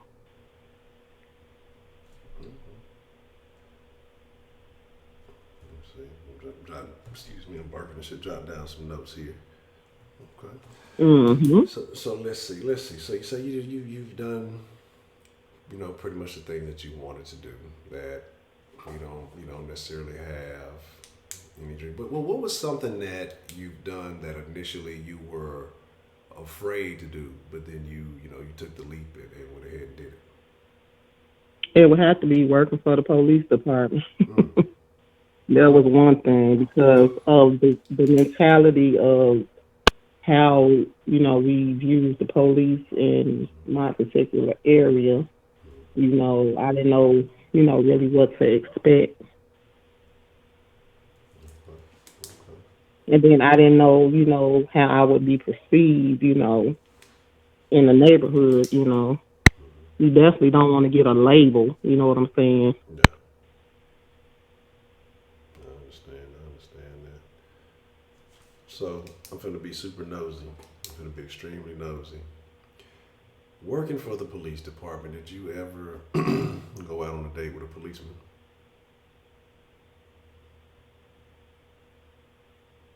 Wait, say that again. I didn't hear you. I said, when working for the police department, did you ever go out on a date with a policeman? No. No, that was no. I know people that were civilians that did date police officers, but, mm-mm. Why not? And then it wasn't a lot of African American ones. I feel like that in my unit. It was only like one, and he was married, so the options was limited anyway. Oh, okay. and and the other ones, they were like older, and a lot of them that was in there was I don't want to say disabled, but they was off the streets, so Okay. they was like older or No, they some disc they jockey. was like had medical issues. I feel like that. Okay, so you want the real Action Jackson. You ain't want that disc jockey. Right. But like some of the ones that would come in to get things, I say like that, they you would see some younger ones, that would catch your eye or whatever, but they got a reputation, you know what I'm saying? They'd be smiling in your face, then smiling in your coworker's face the next time, so it was, it just wasn't really something you wanted to do. I mean, they like all the same, bus drivers, truck drivers, police officers. They all kind of slutty. Damn, bus driver slutty. Yeah, especially the ones that drive the buses here, CTA drivers. Damn, hmm it's like The that. train drivers, yeah, most definitely. Train drivers running trains. God damn, what's going on? It's tough. I ain't know the bus driver was getting the hype. Damn. That's what Keisha, you said hell yeah too. What? What's going on? What? I must not have known something. Excuse me. I guess I don't know. I guess it's different. I don't know, fellas. Have y'all ever seen a bus driver that y'all after? I ain't never. I ain't never seen such a thing. I don't know. I don't think niggas look at the bus driver like that. I don't know. I may be mistaken, but I don't Well, know. by this being a big city, we have a lot of bus drivers, and we have a lot of young African American bus drivers. I feel like that, and train drivers. Those are good jobs here. So you'll see quite a few of them working there. Okay, Okay, so yeah, I think it's that good job thing. That's what it is. You know, Hmm. that nigga got a job. That nigga ain't in the streets. He drives through the Hmm. streets, but he ain't in the streets. But That's he right. okay. Hmm. Okay. Yeah. Now that's a great question. I saw that. I seen the somebody dropped a new video or some other picture. I have no idea. I have no idea because I know it ain't the mama because mama claimed that she got a new phone and all that other stuff. So, but we already know how that goes. That's tough. Okay, so I learned something. Policemen, bus drivers, and who else she said it was? It said train drivers, bus drivers, policemen, Mhm. and some And a other. train ride. Oh, so they a bunch Hmm. of sluts. All right, bunch of man whores, Hmm. all of them. Goddamn city That's right. workers, fucking man whores. Shame on all of That's y'all. right. I would never do such a thing. That's Uh, right. okay, okay. What about the firemen? Or the firemen? They got to be good guys, right?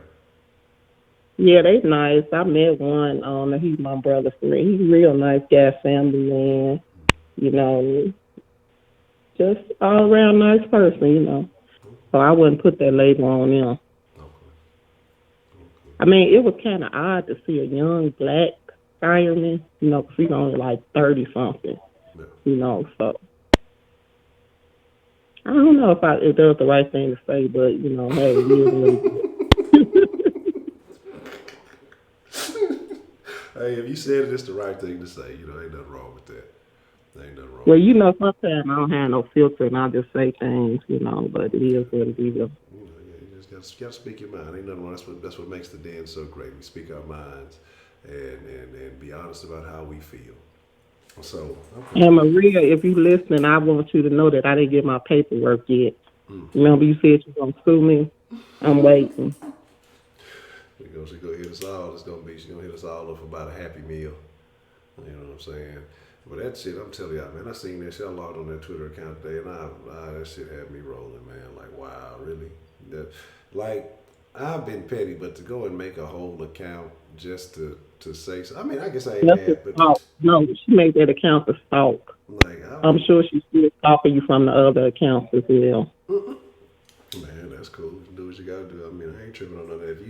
If you got that much effort and passion to do something like that, hey, if you focus that energy on something else, you could go so far in life. But hey, if you want to spend that attention on me, hey, I like a little attention. I think I deserve a little attention too, so I take it.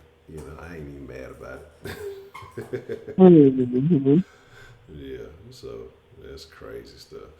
That is literally wild. But I mean, when I said she was a stalker, I was just talking, but now I see it's like really stalking. mm, mm, that's tough. I've had. Is that your first stalker, or you done had other ones? Oh man, I've had some situations, but I don't even know if I I would mean, consider. this is a woman you never dealt with. I'm not talking about, women that you done dealt with, because I know how that goes. Oh man, nah, I'm a but reformed one. yeah, nah. I mean, to say to a woman that I have not had relations with to nah, Right. never. There was, well, I guess I don't know if it counts because eventually I did, but I Mm-hmm. remember back in school, it was a chick that I had never even fooled with, wasn't know nothing, and she was definitely a fan. And I went to her crib one day, and when I say I was a little bit scared, I probably should have known better. But she had all my newspaper clippings on the wall, had like Yeah. little drawings of a nigga, had my like the little jersey thing, like all kind of Oh crazy. my Like a lot goodness. of chicks would wear jerseys of the dudes that they was rocking with, Yeah. or not the jerseys, but they would wear like little shirts for the game and shit. And I wouldn't be paying no attention. I didn't even know that somebody would be like, such had your number on it. I'm like, what the fuck you mean? What is you talking about? Had a mama thinking we was dating, and Yeah. it was just a lot of stuff happening in that instant. I was just like, maybe I did not get the memo. But then, my goofy Okay, ass. Josh. Hold on. Okay, Josh, give me 5 minutes and then I'm gonna be off and then I'm gonna let you call. That's if I take Josh's call. I don't even know. Nah, I'm Not just that other asking. Josh. I'm talking about Josh and Lynette. Not the other. Yeah. Can't stand Josh. But but my thing is, yeah. After seeing all that, I was like, I probably should have known better. But I wasn't thinking properly, and I definitely, did the old dirty do. So it is what it is. Prepaid. I know you ain't talking about nobody wrapping nothing up. When first of all, you and Jay Dizzle was on the phone all morning, back and forth with y'all bullshit. And then Jay Dizzle was just on the phone damn near an hour. You ain't said shit to him. So don't come at me like that. I ain't been on the phone for no 45 minutes. You a lie. I ain't finna wrap shit up. You come wrap it up. Come hang my phone up.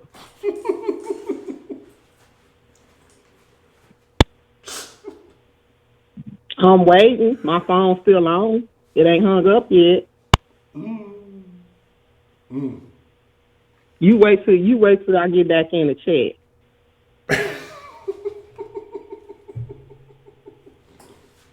Dun, dun.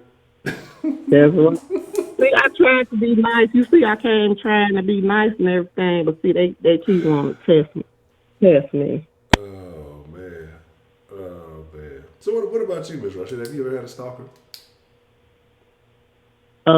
Have I stalked somebody? No, That's have what you you ever had a said? stalker? Well, have you stalked somebody too? I mean, I guess that would.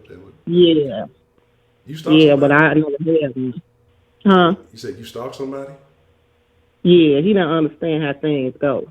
Oh. So tell me, oh, tell me about this scenario here. How did that work?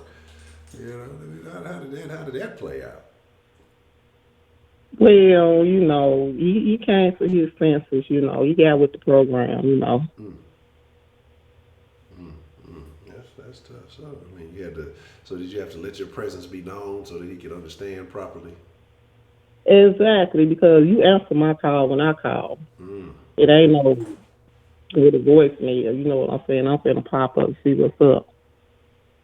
mm, mm. I'm That's not crazy like that no more. okay. So why you say okay like that? Mm. Like No, I'm just saying, hey, I'm just curious, So what goes through the mind of someone when they are in stalk mode? uh, um, you really just concerned about that person. They not answering your call. You wanna make sure they okay and everything. Okay. It's out of concern. Oh, out of concern. Okay. Okay. But then I've concerned a few people. Then I guess it happens. It happens. So I have one more question about this, Charlie, and I'm gonna get all out your business because I'm being nosy. This person whom you Mhm. were concerned about, Mhm. was there a level of physical involvement? Of course, no doubt. Why would I be stalking? Mm, okay. So I'm assuming that they had to be up to code because I know you said there was a code, there was a certain standard. Because I was wondering if Mr. Sideman Sandwich, do they get stalked or they just get dismissed? No, sad man sandwich don't get stalked. Okay. Mm-mm. Okay. Got to be a main one. Okay. Okay. That's tough. That's tough. All right. I mean, Oh, that's. prepaid. I can't hear you no more. Where you at? What you say? Oh, okay. That's what I thought. Oh man. Um. um. Prepaid. What was that? Oh, Mm, I didn't see nothing. What you say now? mm, mm, mm, Oh, okay. Okay. mm. Right. Gotcha. So I mean, that's all I got. I don't necessarily have anything else to add to that. I don't know. I was just curious about, what stalking entails and how that works. So, anything else you would like to share with the people? Nope. That's it, Josh. I'm ready to get off. I hope you still listen. You better go call in for somebody jump the line. Okay. All Ain't no free prepaid. You lucky you or mine. You'll be the next one in line with that bullshit talking about I'm the shark and I'm mean and stuff. That's not true. That's tough. He paid ass for that. He need a rest because he was up all morning talking shit with you with Jay Dizzle, so he need a break. Y'all don't be talking about free him. Y'all could go where he at. That's tough, man. All right, well, I'm finna get off. All right, Miss Rashida, I appreciate the call. All right, no problem. Bye. Right.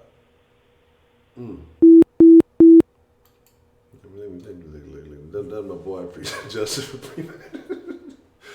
Hold on. I don't know what got out. Let me see what I got here. Let me see what I can pull off. Hold on. Let me see. What's the motherfucking deal, man? Who we got calling in to the den this evening? Oh, shit. I guess I ain't take the call. I saw Josh on the call. I'm trying to take a call. Who else we got? What's the motherfucking deal? Who we got calling into the den this evening? Nobody want to take the damn calls? What the hell is going on? What's the motherfucking deal? Who we got calling into the den this evening? Honcho, what's the motherfucking deal, man? What's going down, Josh, man? What's on your mind this evening, man? I know you've been trying to get in. You know, how you feel, man? How you feel?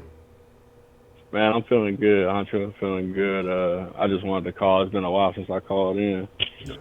Man, as far as your identity goes, well, ask a question so I make sure I got the right conversation. What was the question again? We were talking about dreams, goals, and man, it's actually great that you called in on this night because I know you shared a great story with us a while back. But just talking about getting over the fear of,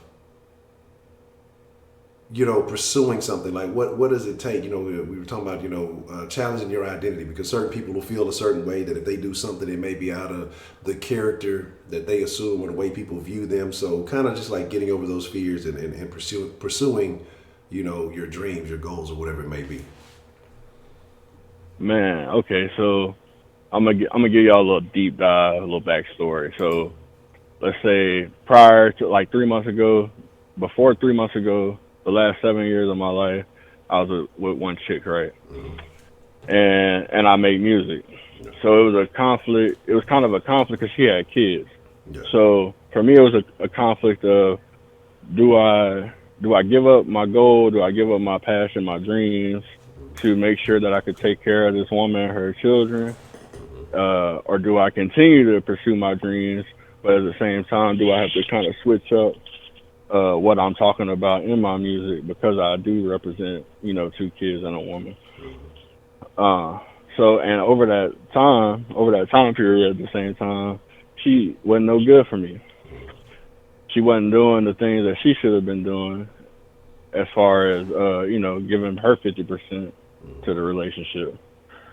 And over these last few months, I realized, man, you got to be who you are. You got to do what you feel is inside you. No matter who you got around you, if they don't match who you think you are, then that's not who you need to be around. Yeah. And whoever you think you are, you got to be that to the fullest. And you can't think you somebody. You got to know who you are.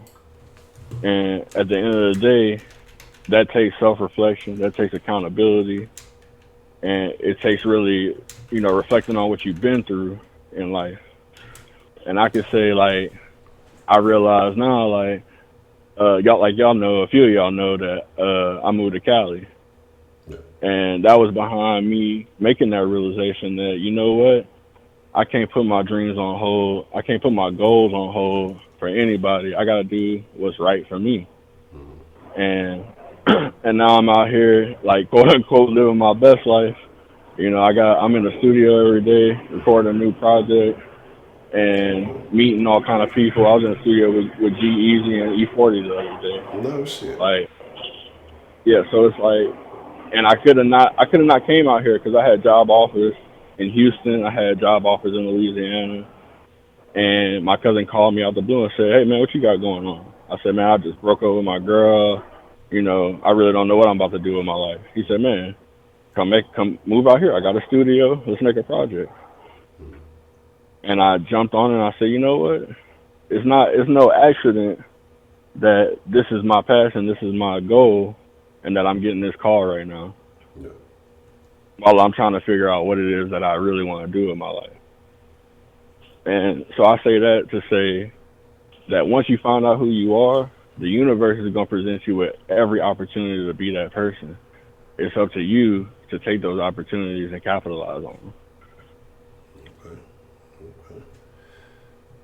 And I remember, like I say, and that's actually pretty dope. Because I remember, you talking about a while back the risk that you took to, kind of get started on this path, and that everything was kind of trying to block you from getting there, but you stayed determined, and then it ended up working out in your favor, in the long term. And then, now, like I say, you've taken another risk, you've taken another gamble, and it seems like it's working out for you. So, congratulations on that. But so when do you plan on the next project dropping? It's gonna be a couple months. I'm taking my time. I got a photo shoot in July, and my cousin got a label out here with some of our other cousins signed. They kind of popping out here already. So I'm focusing my energy to help them do what they gotta do, and for us all to eat. It's a team movement. So I'm kind of on the back burner a little bit, but I put myself there right now. I'm just taking my time, making sure I give y'all something good worth giving y'all. Yeah, absolutely. That's dope, though. Yeah, that's definitely dope. So, what if you were to describe your music? How would you describe it? I would say it's kind of in the same vein of a J. Cole, a Kendrick, a little bit of Drake. I know you don't like Drake, but as far as melodic, a little bit of Drake mixed in because we from Houston, so I got that. I got what Drake tried to be. I'm the real that. Yeah. Okay. So I I put it to you like that, and I got something to say. I'm not just out here, whoop, whoop, skirt, skirt, skirt, all that shit. Ain't none of that. It's, I'm actually putting together complete sentences. You know what I'm saying? You know what I'm talking about, and I make music with the goals of you feeling something when the song ends, or you learning something when the song's over. Somebody asked, though, are you using auto tune or not? A little bit here and there. I try to make it tasteful. It's not, I'm not on like a Young Thug auto tune type shit. Okay. But like, believe it or not, everybody that you listen to has auto tune on their vocals. Yeah, everybody. Yeah. No, everybody. Everybody. That's the wild shit. Yeah. Look, I'm gonna start. Even as great of a vocalist as Chris Brown is, he uses auto tune. It's part of the auto tune dance. It's part of the industry standard as far as mixing goes. Everybody puts auto tune on their vocals. Okay. Yeah, when y'all come into one of the dance, I'm gonna be sounding like a robot. They'll be like, "What the fuck is going on, Honcho? It's auto tune night. What y'all talking about, man? It's going down." But yeah, go ahead. What were you saying? But yeah, man, I think that's what it's about, man. Like, and you can't create an identity halfway through life. Like, you gotta have an idea, a foundation of who you really are. Yeah. Because at the end of the day, all the fake shit could be stripped away from you. Yeah. You could pretend to be whatever you want to pretend, but if somebody that's really doing what you pretending to do cross your path, you're gonna be exposed. Yeah. So, like I tell people all the time, I'm not a gangster, I'm not a thug, but I'll go in any hood. I'm not, because I'm at the end of the day, what I am is a man that ain't afraid of no nigga. Yeah. But I'm not coming to you on no disrespect shit either. Yeah. But I know if you want wherever you want to take it, I'm willing to take it. Yeah. But we can be respectful. We can be men. We can all coexist. Yeah. That's exactly how it should be. I'm not finna impede on you. You show me respect. We can all be kosher. Yeah, like when I first got here, I'm in Oakland, by the way. Fuck the Warriors, but I'm in Oakland. And you're out there getting hyphy. Nah, hell nah. But I got lost when I first got here, and come to find out, I walked around the whole hood for 3 hours. Damn. and my family was worried about my family that's out here was worried about me because I was lost in the hood. Yeah. When I finally found them, they was like, oh man, you okay? Da, da, da, da. You know where you was walking at? I was like, yeah. I said I didn't, but I stopped and talked to people. I talked to some gangsters, I talked to some thugs. It was all love. It wasn't because they knew I wasn't on no bullshit. Yeah. I'm not worried about what y'all got going on in here. I'm lost. I'm trying to find my way. Yeah. Straight up. Straight up. And like I told him too, like I done been a lot of places. But I grew up in Greenspoint. Yeah. And I ain't gotta say no more. You good, so it's like I'm not worried about that shit. Like if a nigga gonna do something, he gonna do something. And so, but like I told my cousins, the whole world is a hood, man. They got a hood no matter where you go. Yeah. And so that bitch usually off of what they said, how BG said it. Once you cross MLK, you in Chopper City. So you go find MLK and you in the hood somewhere. Right. Either cross a railroad track or find MLK, and you in the hood, partner. Yeah. But yeah, it's like people out. It's too many people nowadays trying to be something they not, instead of just being who they really are. And that's what really takes you, where you need to be, is being who you are. Yeah. And if people could realize that, they could really accomplish what they want to. So do you think there's some people who are afraid of being who they really are? Like that they may feel like definitely. Okay. Yeah, definitely, because they're afraid of what other people think. Yeah. They afraid that somebody gonna tell them when they really are being who they are. They afraid somebody gonna tell them that's not them, or they're gonna feel like they gotta prove something to somebody. Yeah. Nah, man, if you just be consistent, that's the proof right there. Yeah. Okay. Just be consistent. Just be you every day. If you every day, ain't nobody can tell you nothing. Yeah. Okay. But definitely people afraid to be who they really are, because everybody, especially in social media now, everybody got Facebook, Snapchat, Instagram, and so people monitoring your life. They trying to see, is he gonna be like that today too? Is he gonna be like that tomorrow? Oh, is this they waiting to see an inconsistency so they could jump on your ass. Yeah, pretty much. So now you got the people that's not really being them. They on pins and needles every time they log in on their phone, because they trying to hold up this facade that's not really them. Yeah, they got to keep that filter. They got to filter that lifestyle, which is, when you genuinely you are who you are, all that shit ain't necessary, man. But it's a lot of people. It ain't necessary. They want to send this it ain't message and can't live up to it. Right. Not only is it unnecessary, Honcho, that shit's stressful. I see motherfuckers like sweating over that shit. Like, bruh, like just be you. Stop it. Like, I promise you, your life would be a whole lot easier if you just be yourself. Like, you ain't gotta pretend. You ain't gotta post a gun post a picture of you holding a gun sideways, knowing damn well you don't know how to shoot a gun. That ain't even a real gun. Like, come on, bro. Like, you ain't even got a clip in that bitch. Yeah. You don't even know the difference between a clip and a magazine. Yeah, that shit is wild. You don't even know how to put the safety or take the safety off of that bitch.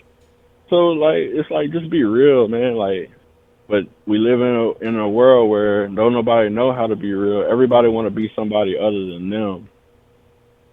Everybody want to be somebody other than them. Yeah, and that's the tough thing. Everybody looking up to the next man. They looking up to people that's pretending. Exactly. So what you gonna do? If you looking up to somebody who pretending, you gonna be a pretender too. Because you trying to be like him. And it's sad. These niggas ain't real. Like the ones that can't tell the difference. That when you got somebody doing all this fraudulent activity, there's always signs. Because especially when you're talking about doing something in person. When you're doing little bits and clips, like when people giving you little snippets of their life, yeah, it's easy. But when you see a person in an environment where they can't really, edit the situation, or either a live event or some type of thing where you meet them in person and you really see those little things, those signals are there that tell you, okay, what they talking about is real, what it ain't. But you have some people who deliberately overlook that and they just hear the words or hear the bullshit that come out of people's mouths instead of really watching their actions and seeing what this person is really about. So it's this simple, Honcho. It's this simple. You know the old saying, real recognize real. Exactly. So it's like you just said, some people are able to tell the real from the fake, but that's only if you real, because you recognize this. Hold on, I'm real every day. This nigga don't feel like me. Yeah. This nigga look real unfamiliar right now. But if you not like, but if you not real, you a fake nigga. But you think you real, you gonna gravitate to that fake shit that seem real, because that's what's in your spirit already. It's a law of attraction. Fake niggas is attracted to other fake niggas and fake bitches, and it's the cycle that we in right now. And social media made it to the point where you could camouflage that shit to look so real. Yeah. Yeah. That's, I agree. and like I said, and really it's the celebrities. Like you only really got, like I met Cole before. I'll vouch and say Cole is everything he show you he is. Yeah. I can say that. But like, and I'll say just off the strength of Kendrick music and what I see that what he shows that he is. But that's two people that I just named out of how many famous rappers. No shit, too many of them. You know what I'm saying? How many of these niggas are really doing what they claim? How many of these niggas are really doing the things that they showing you? Because you got 10 niggas right now showing you a video on Twitter or on Instagram of them rolling around in a Lambo. So you got a million 15-year-olds thinking this nigga really got a Lambo, but right when that video ends, he's pulling back up to the rental place. Mm-hmm. Exactly. He going back to the jeweler to get them back their jewelry. Yeah, got jeweler got them people come and look for him because he ain't paid. Right. Well, no, they just rented out the pieces for the video. Yeah, that shit is craziness, man. You know, because you can rent anything. Yeah. But when you in this industry. Didn't they have somebody looking for one of the Migos? Because like the Migos, they got into some shit with one of them jewelers because he had loaned them some pieces or something. They ain't give them back or some shit like that. I heard they had a little situation. No, what it was, see, they got exposed. So what it was they had all this jewelry at a video shoot, yeah. And somebody stole all the jewelry. Yeah. And so the jeweler put it out on social media like, I need my money for my fucking jewelry or my pieces back. Yeah. And everybody was like, wait, what you mean? Like, that ain't that their jewelry? No, I gave them that I let them use that for the video. Yeah. Yeah. That shit tell me wild. Crazy. But then they dropping, but people's mind is so caught up in the bullshit that all these niggas had to do was drop another video of them iced out, and you forgot that it was all fake. Yeah. Now you right back on the wave. Right. Because we in a microwave society. Nothing lasts. Everything is fast food. Everything is here today, gone tomorrow. Yeah. So when everything recycling at a rate that quick, the real don't matter because people not focused on it. They focus on what's gonna make what can I laugh at today? Who can I embarrass today? What's the trending topic today? Yeah. Instead of, man, what's really going on? And that's the main question everybody should be asking every day when they get up. What's really going on out here? First, when you wake up, be thankful that you woke up to see another day and then figure out your next move.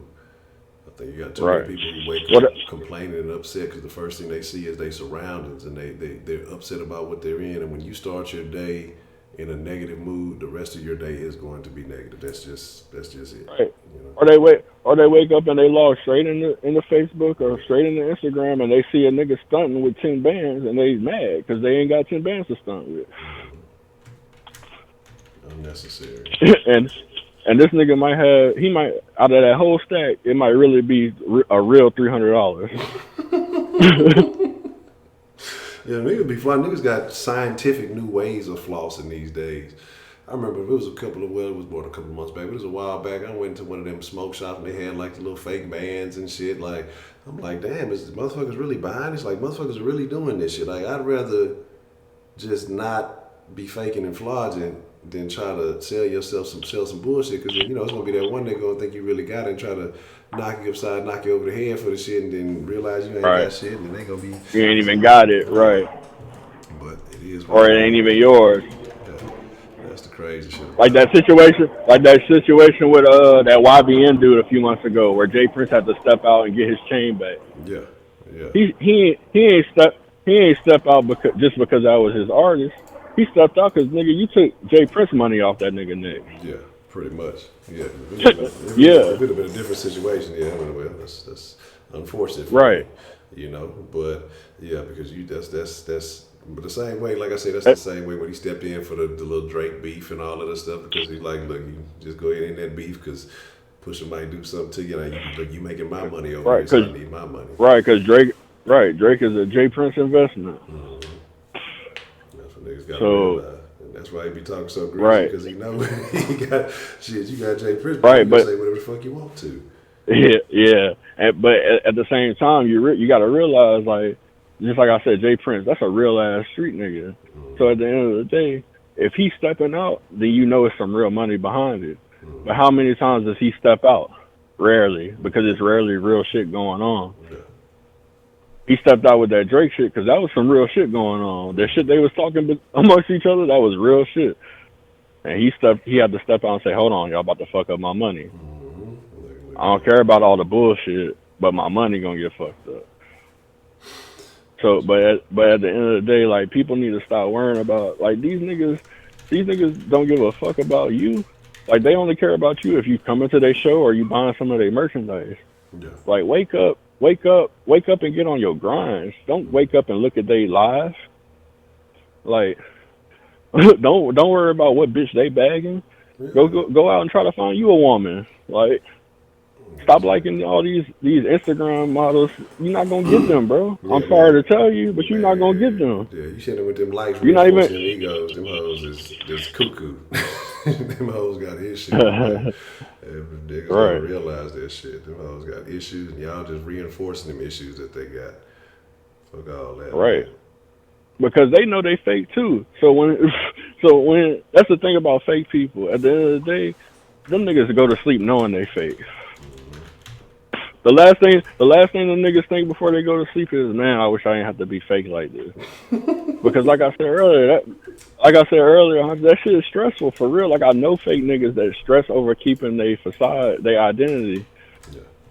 When it's fake, you gotta work to keep that identity. Like me, I don't have to work to keep my identity. I wake up and be me every day. It ain't no work in it. I just be me. But when you doing all that bullshit, it's a job. Yeah. It's a 9 to 5. So when them niggas clock out, they tired, and they wish they didn't have to do it. They wish they didn't have to do it, but that's what keep the attention coming in, and that's what it's about for fake niggas. It's about attention. I don't give a fuck. Like, the only reason I want any kind of attention is because I hope that you're gonna learn from my music when you hear it. I hope it's gonna give you something. But I could give, like, if 10 people listen to my shit, I'm happy because that's 10 people that hopefully I help. Yeah. Like, I could give, if it's 1 million people, cool, because I really hope I could change that many people's life just by my words. But I ain't got to stress because I know at the end of the day what I'm doing is based in some real shit. I'm not gonna fuck up nobody. I'm not, like, if these 10 people do listen to me, I'm not putting nothing negative on their life. I'm not reinforcing no fake shit. Because now I just made 10 motherfuckers that gotta work like me every day to be something they not. Now I just made 10 other people's life way harder than they gotta be. Yeah, and that's the thing, because you got a lot of people who just eat that bullshit up, and then they're like you said, they're trying to live this facade of a facade. You know, somebody out there, they flaws and they faking, and somebody's trying to really be what this fake person is, and they stressing the other Right. person stressing. It's just crazy, man. It is a repetitive cycle. You got these niggas who putting on these acts like they got this and that, they doing all this crime, they cutthroat, they doing all this other shit. Then you got little niggas out there really in the streets, and they really out there living it because they think somebody living on. That's how they get their feet wet. They start out, they jump off the porch on some little foolish shit, and then they start getting, because once you get caught up in that lifestyle, man, trust me, it ain't even. It's so many other levels to that. But anyway, right? It's street. It's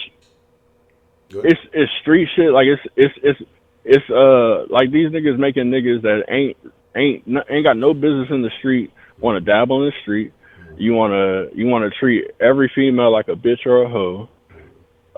You wanna You want to try to flash money like you got it. You want jewelry. You want these exotic cars, and it's like, bro, you don't. First of all, I'm like I said, when it come to me, if you a bitch, I'm gonna treat you like a bitch. If you a hoe, that's how I'm gonna treat you. But if you a woman, I'm gonna do nothing but respect you. Treat her If like you're a a real man. nigga, I'm gonna treat you like right. I'm gonna treat you like the person that you show me you are. But I'm not gonna just walk out here and treat everybody one way. No, you're gonna get the respect that you deserve. If you don't deserve nothing, well, that's what you're gonna get. But at the end of the day, these niggas out here treating all these women like bitches and hoes. You so now you got all these women acting like bitches and hoes because they feel like, well, that's how he gonna treat me anyway. So now they mental fucked up. And if they not acting like a bitch or a hoe, then they worried about you treating them like that. So now they don't trust you. Now it's all now the relationship dynamic between man and woman is fucked up, all because of a fake nigga's message. And then you put that into the street. You got niggas that ain't supposed to be out here. Everybody want to be a plug now. How you a plug, nigga? You not even a connection, but you a plug. Like everybody know Julio, nigga. You ain't never been to Mexico, but you a plug. Like everybody so say plugged in. No, my nigga, you buying an ounce for $300. Like how you a plug? Yeah. But because they want to present that narrative to you to look like the next nigga, that's what they gonna say. You got like you don't never hear nobody just say, "Oh, I'm grinding." No, everybody a boss, everybody a plug, everybody this, everybody. No, nigga, you is not like you a head honcho, because you got your own shit. You do your own thing. All these niggas out here talking about they head honcho. Nah, nigga, you under another nigga that's under another nigga. And that's the mentality that they got us on because people got to realize everybody not meant to be the head. Everybody, that's like we talking about identity. That's a major key. You got to know what your identity is. Are you the head or are you the leg or are you the arm? But just know that don't diminish your importance because every part plays an important role. Exactly, and that's what everybody want to be the man just because it looks good. That's where all the notoriety and stuff goes. But honestly, Right? it's so much more that goes into that. People don't see what it really takes when you are out there. What it depends on, no matter what you're in. You don't see what that person did to become the man, but people want to just be in that position because it looks good. That motherfucker might have a bunch of people to take care of. He may have several mouths to feed. He may have multiple family. He, is the responsibility to make sure the people under him eat. Like they say, leaders eat last. Things of that nature. But people just see, oh, he the man. When he come out, he flossing, or people respect him, or whatever else. It's a reason why. But a lot of people don't get that. A lot of people don't understand that shit, man. And then there's a flip side to that too, Honcho, because you could be that nigga, and nobody treats you like that. You could be that nigga, but because nobody want to accept their identity as being under you, they not gonna treat you like that. It could be family, it could be friends. Like I had to realize that, like people see me make moves. Like anytime I make a move, it's a big one, Honcho. That's all I know. Make a big move. And niggas, instead of niggas giving me my props for that and telling me, man, you did that, man, that nigga wasn't supposed to do that. How that nigga did that.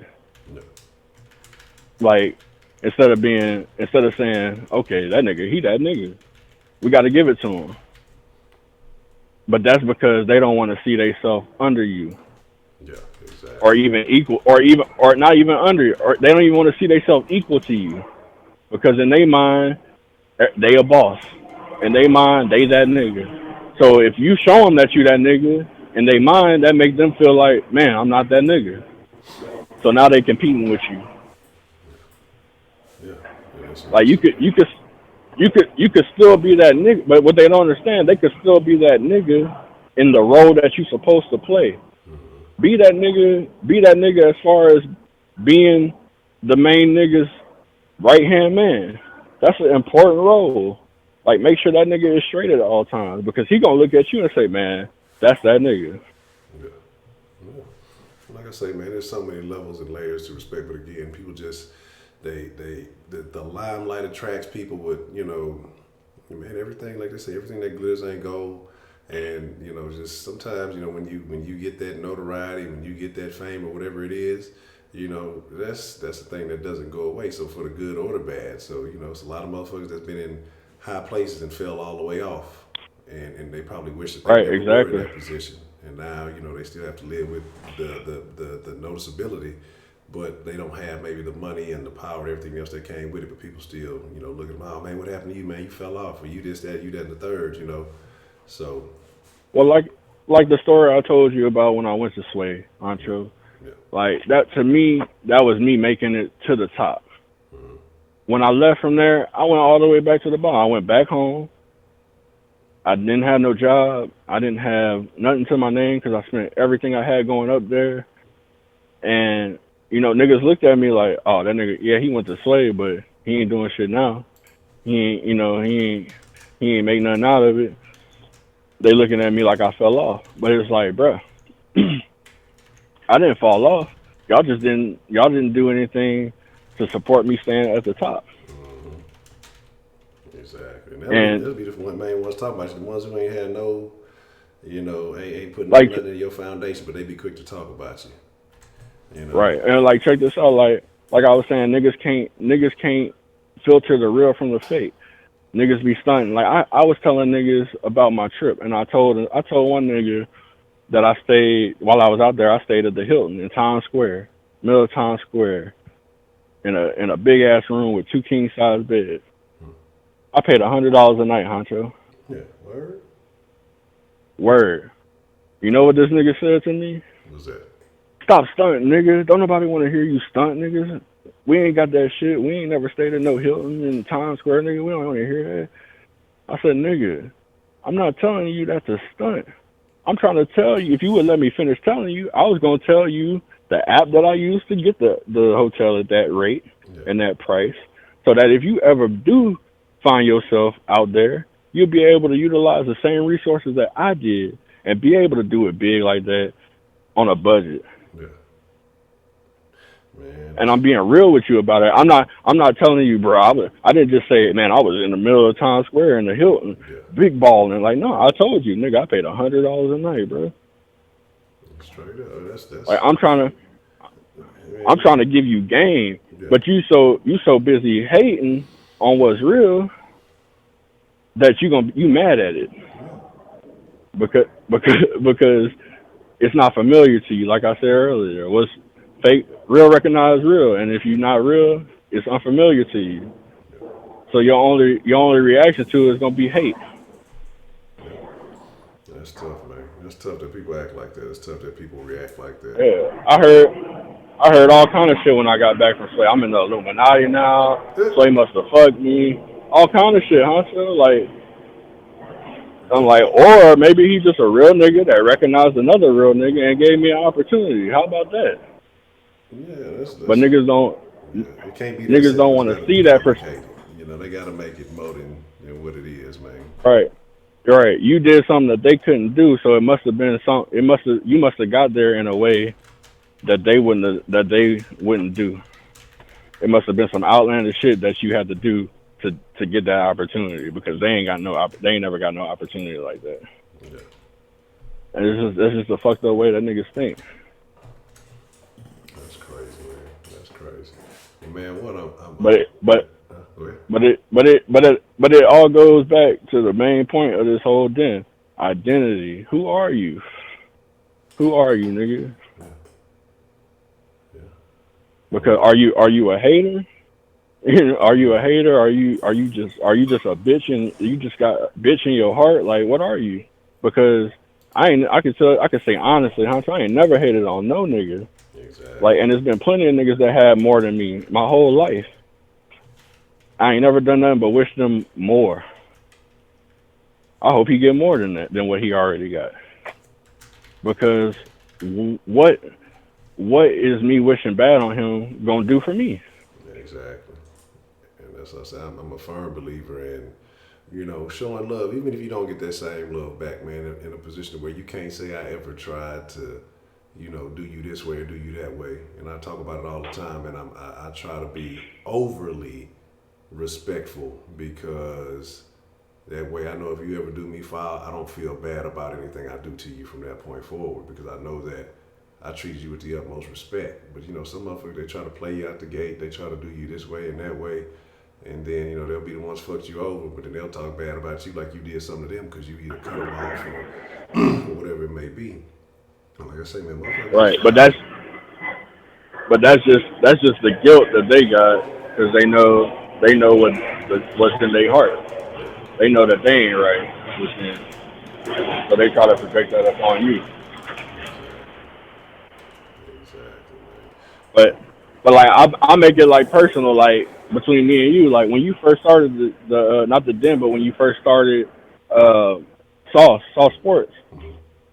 I remember, you know, checking out because I would always be at work, YouTube and trying to find something about the Texans. You know, they don't fucking cover us at all in the national media, and that's right, and that's how I stumbled across you. But at the same time, when I was before you, because it was a little bit before you started it, I had the idea, man, I should start something since I can't never find nothing. Yeah. And then I found you. I could have hated. I could have been like, "Damn, this nigga stole my idea, man. Fuck this nigga. I ain't watching this shit." Da, da, da, da. I could have did this shit better. Oh, this nigga got dreads too. This nigga took my swag. Da, da, da. Like I could have came up with all kind of. I could have said all kind of hating shit. Exactly. But now I was like, all right, let me check it out. Yeah. Okay, all right. I hope it get bigger. I hope it get better. I hope more people start watching this shit. Yeah. Like this is what we need as Texans fans, as Rockets fans. Like, you know, and I ain't watched every episode or every post, but you know, over time I'm always supporting because I want to see it grow.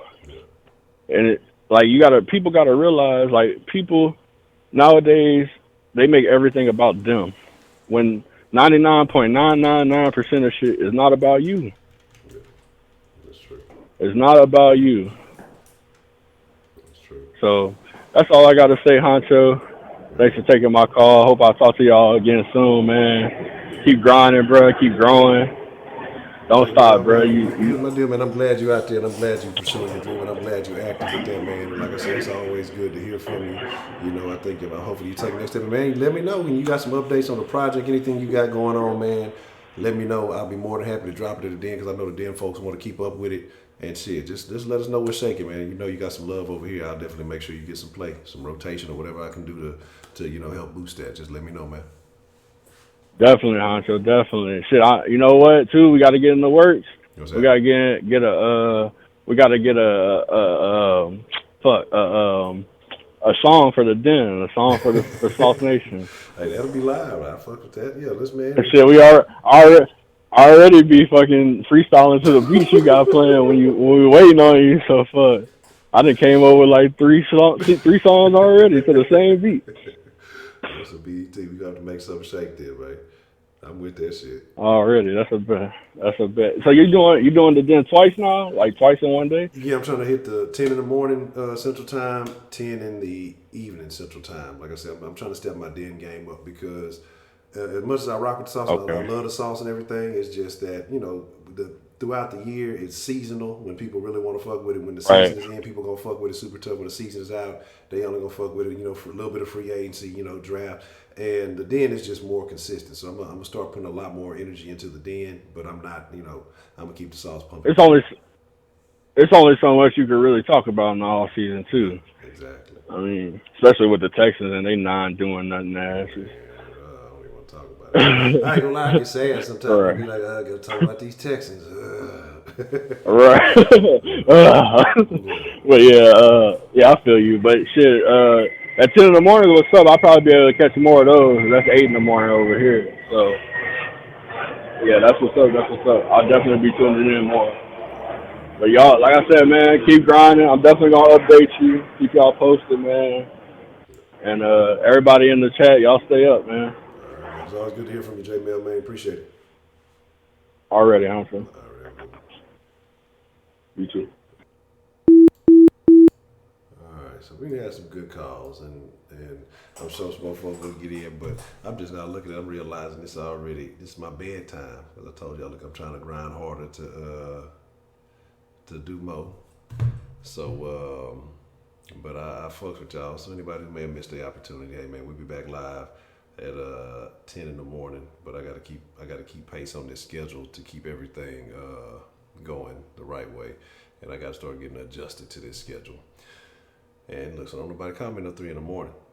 Because I'm gonna start taking these phone calls. That's actually what I'm thinking about doing too. Because I have some interesting voicemails, and so I might start doing a special den of missed calls and just sharing voicemails and addressing certain voicemails and stuff like that. Because it's some very interesting ones. I try to save them when I get a chance, but yes, that's a whole different deal. But for those who are asking, ain't nothing wrong with a hoe, man. Yeah, I just looked at the link, man. Hey, look, I definitely need to talk about that. I'll probably do a little something on that tomorrow and discuss it. But I thank y'all for joining us. It's an honor, it's a privilege. Again, I never take it for granted, man. I thank y'all. You call me at 3, you're gonna be talking to my voicemail because I went ahead and set the thing back so they ain't gotta worry about the fucking clock being all out of whack. So hey, you can call at 3 if you want to. Yeah, thoughts. Look, here's the thing, right? Hoes is being loose with it, but I guess slut. When I hear, and I'm gonna make this quick, because I think sluts are worse. The term slut sounds worse than hoe to me, right? Like a slut, she just out of there. Like to me, when I think of a slut, like I think of a dirty hoe. Like you can be a hoe and still be a nice looking woman. You just out there fucking. Some of these hoes are pros, and I ain't mad at you. I think it's a little bit of a difference there's a big difference between a pro and a hoe. But, because then people say, well, what's the difference between a slut and a hoe? Sluts fucking for free. But a lot of these hoes out there fucking for free, too. They may be doing it for a meal or a deal or something. But, again, I'm going to use the same that I've always said, man. Hey, look, Jack. I love ladies. Ladies, wonderful, amazing. That's just God's gift. I love ladies. I like hoes. I've got a lot of game from hoes throughout my years. And hey, sometimes there's been some of them nights that shit wasn't going right. Hey, thankfully you got a hoe or two. You know what I'm saying? It go down. I hate bitches. You know what I'm saying? I hate bitches. Can't stand them. Fuck them. If I see one in public, I'll trip them. I'm gonna fall. I don't care if she got a bad gross or anything. But nah. A freak is kind of like I wouldn't even say a freak and a hoe is the same thing. A freak just does some things. So the freak you could be a monogamous freak, but you just into some wild shit. You know what I'm saying? Man, you good, Josh. Man, don't even trip on none of that. That was the perfect call. A freak just does some. She just takes it to that next level. She do some things that your average woman will not do. So you can be a lady and be a freak. You know what I'm saying? And so that's the thing. So like these categories can kind of intertwine a little bit. You just got to be careful. You know what I'm saying? But my thing about that is, hoes do the paying, goddamn. A slut is just different. Like when I think of slut, I think dirty. I think disease. A slut is it's no real different. But when I think slut, the image that comes into my mind is terrible. Like hoes, like a slut, to me a slut is like all the way out here. A hoe can operate in disguise, you know what I'm saying? And so that's the thing. A hoe can operate in disguise. You might not always see a hoe for what she is, but it is what it is. But hey, look, man, I gotta slide. I gotta go give me some rest. Gotta jump in the shower and hop in the bed. All that good stuff, man. Hey, I thank y'all for coming through. We'll be back at it in the morning. Hopefully they'll be able to join me. If not, hey, we'll be back at it then at 10 a.m., 10 p.m. Central. With that being said, make sure you're checking out all the proper socials. Den Show Live on everything. Hey, if you ain't liked, make sure you hit that like button. If you just eye hustling, hit that sub button, man. We do this like every night, every day, every night, night and day, day and night, all that good shit. If you ask a question you don't know, I am your host, Ed Honcho. It's all good. If you don't know, now you know. Like Biggie said, Ed Honcho HCX on Instagram, Twitter. What am I missing? Oh, if you want to make a one-time donation to the channel, streamlabs.com/The Den Show. If you want to consider making a monthly pledge to the channel, you can go to patreon.com/the Den Show. And I've been saying it. I'm gonna get on that on the Patreon. I'm gonna start posting some little behind the scenes shit. Just pre-prep, show prep, and a couple other little special things I'm gonna be doing for the Patreon. So if you fucking with that, I appreciate it. Some little different tiers and rewards. But I thank y'all. Shout out to James Martin and Stina Story for via Patreon. But with that being said, y'all be cool like y'all be cool. Maria made another. She's still making accounts. She on the accounts. She got them proxies activated. But with that being said, man, hey Jack, I appreciate y'all. Y'all are the greatest. Again, sincerely, have gratitude for all of y'all. Best conversation on the internet because y'all make it so. Social commentary from a realist perspective, man. I'm sliding out. I'm good. I'm gone. Peace. And hopefully I don't get any more threatening Twitters. I'm a twit and an ass. Man, I'm out. Yeah, y'all be cool like y'all be cool, man. Y'all ain't got to go home, but I'm getting the fuck up out of here. That shit was funny though. I ain't gonna lie. You can check the Twitter and I was threatened. I was offended and I was threatened. My pride was hurt. Man, fuck Katie's Tigers softball. I hope they drop the ball. I hope somebody slip and fall off the mound and yell Heidi's name. I'm out.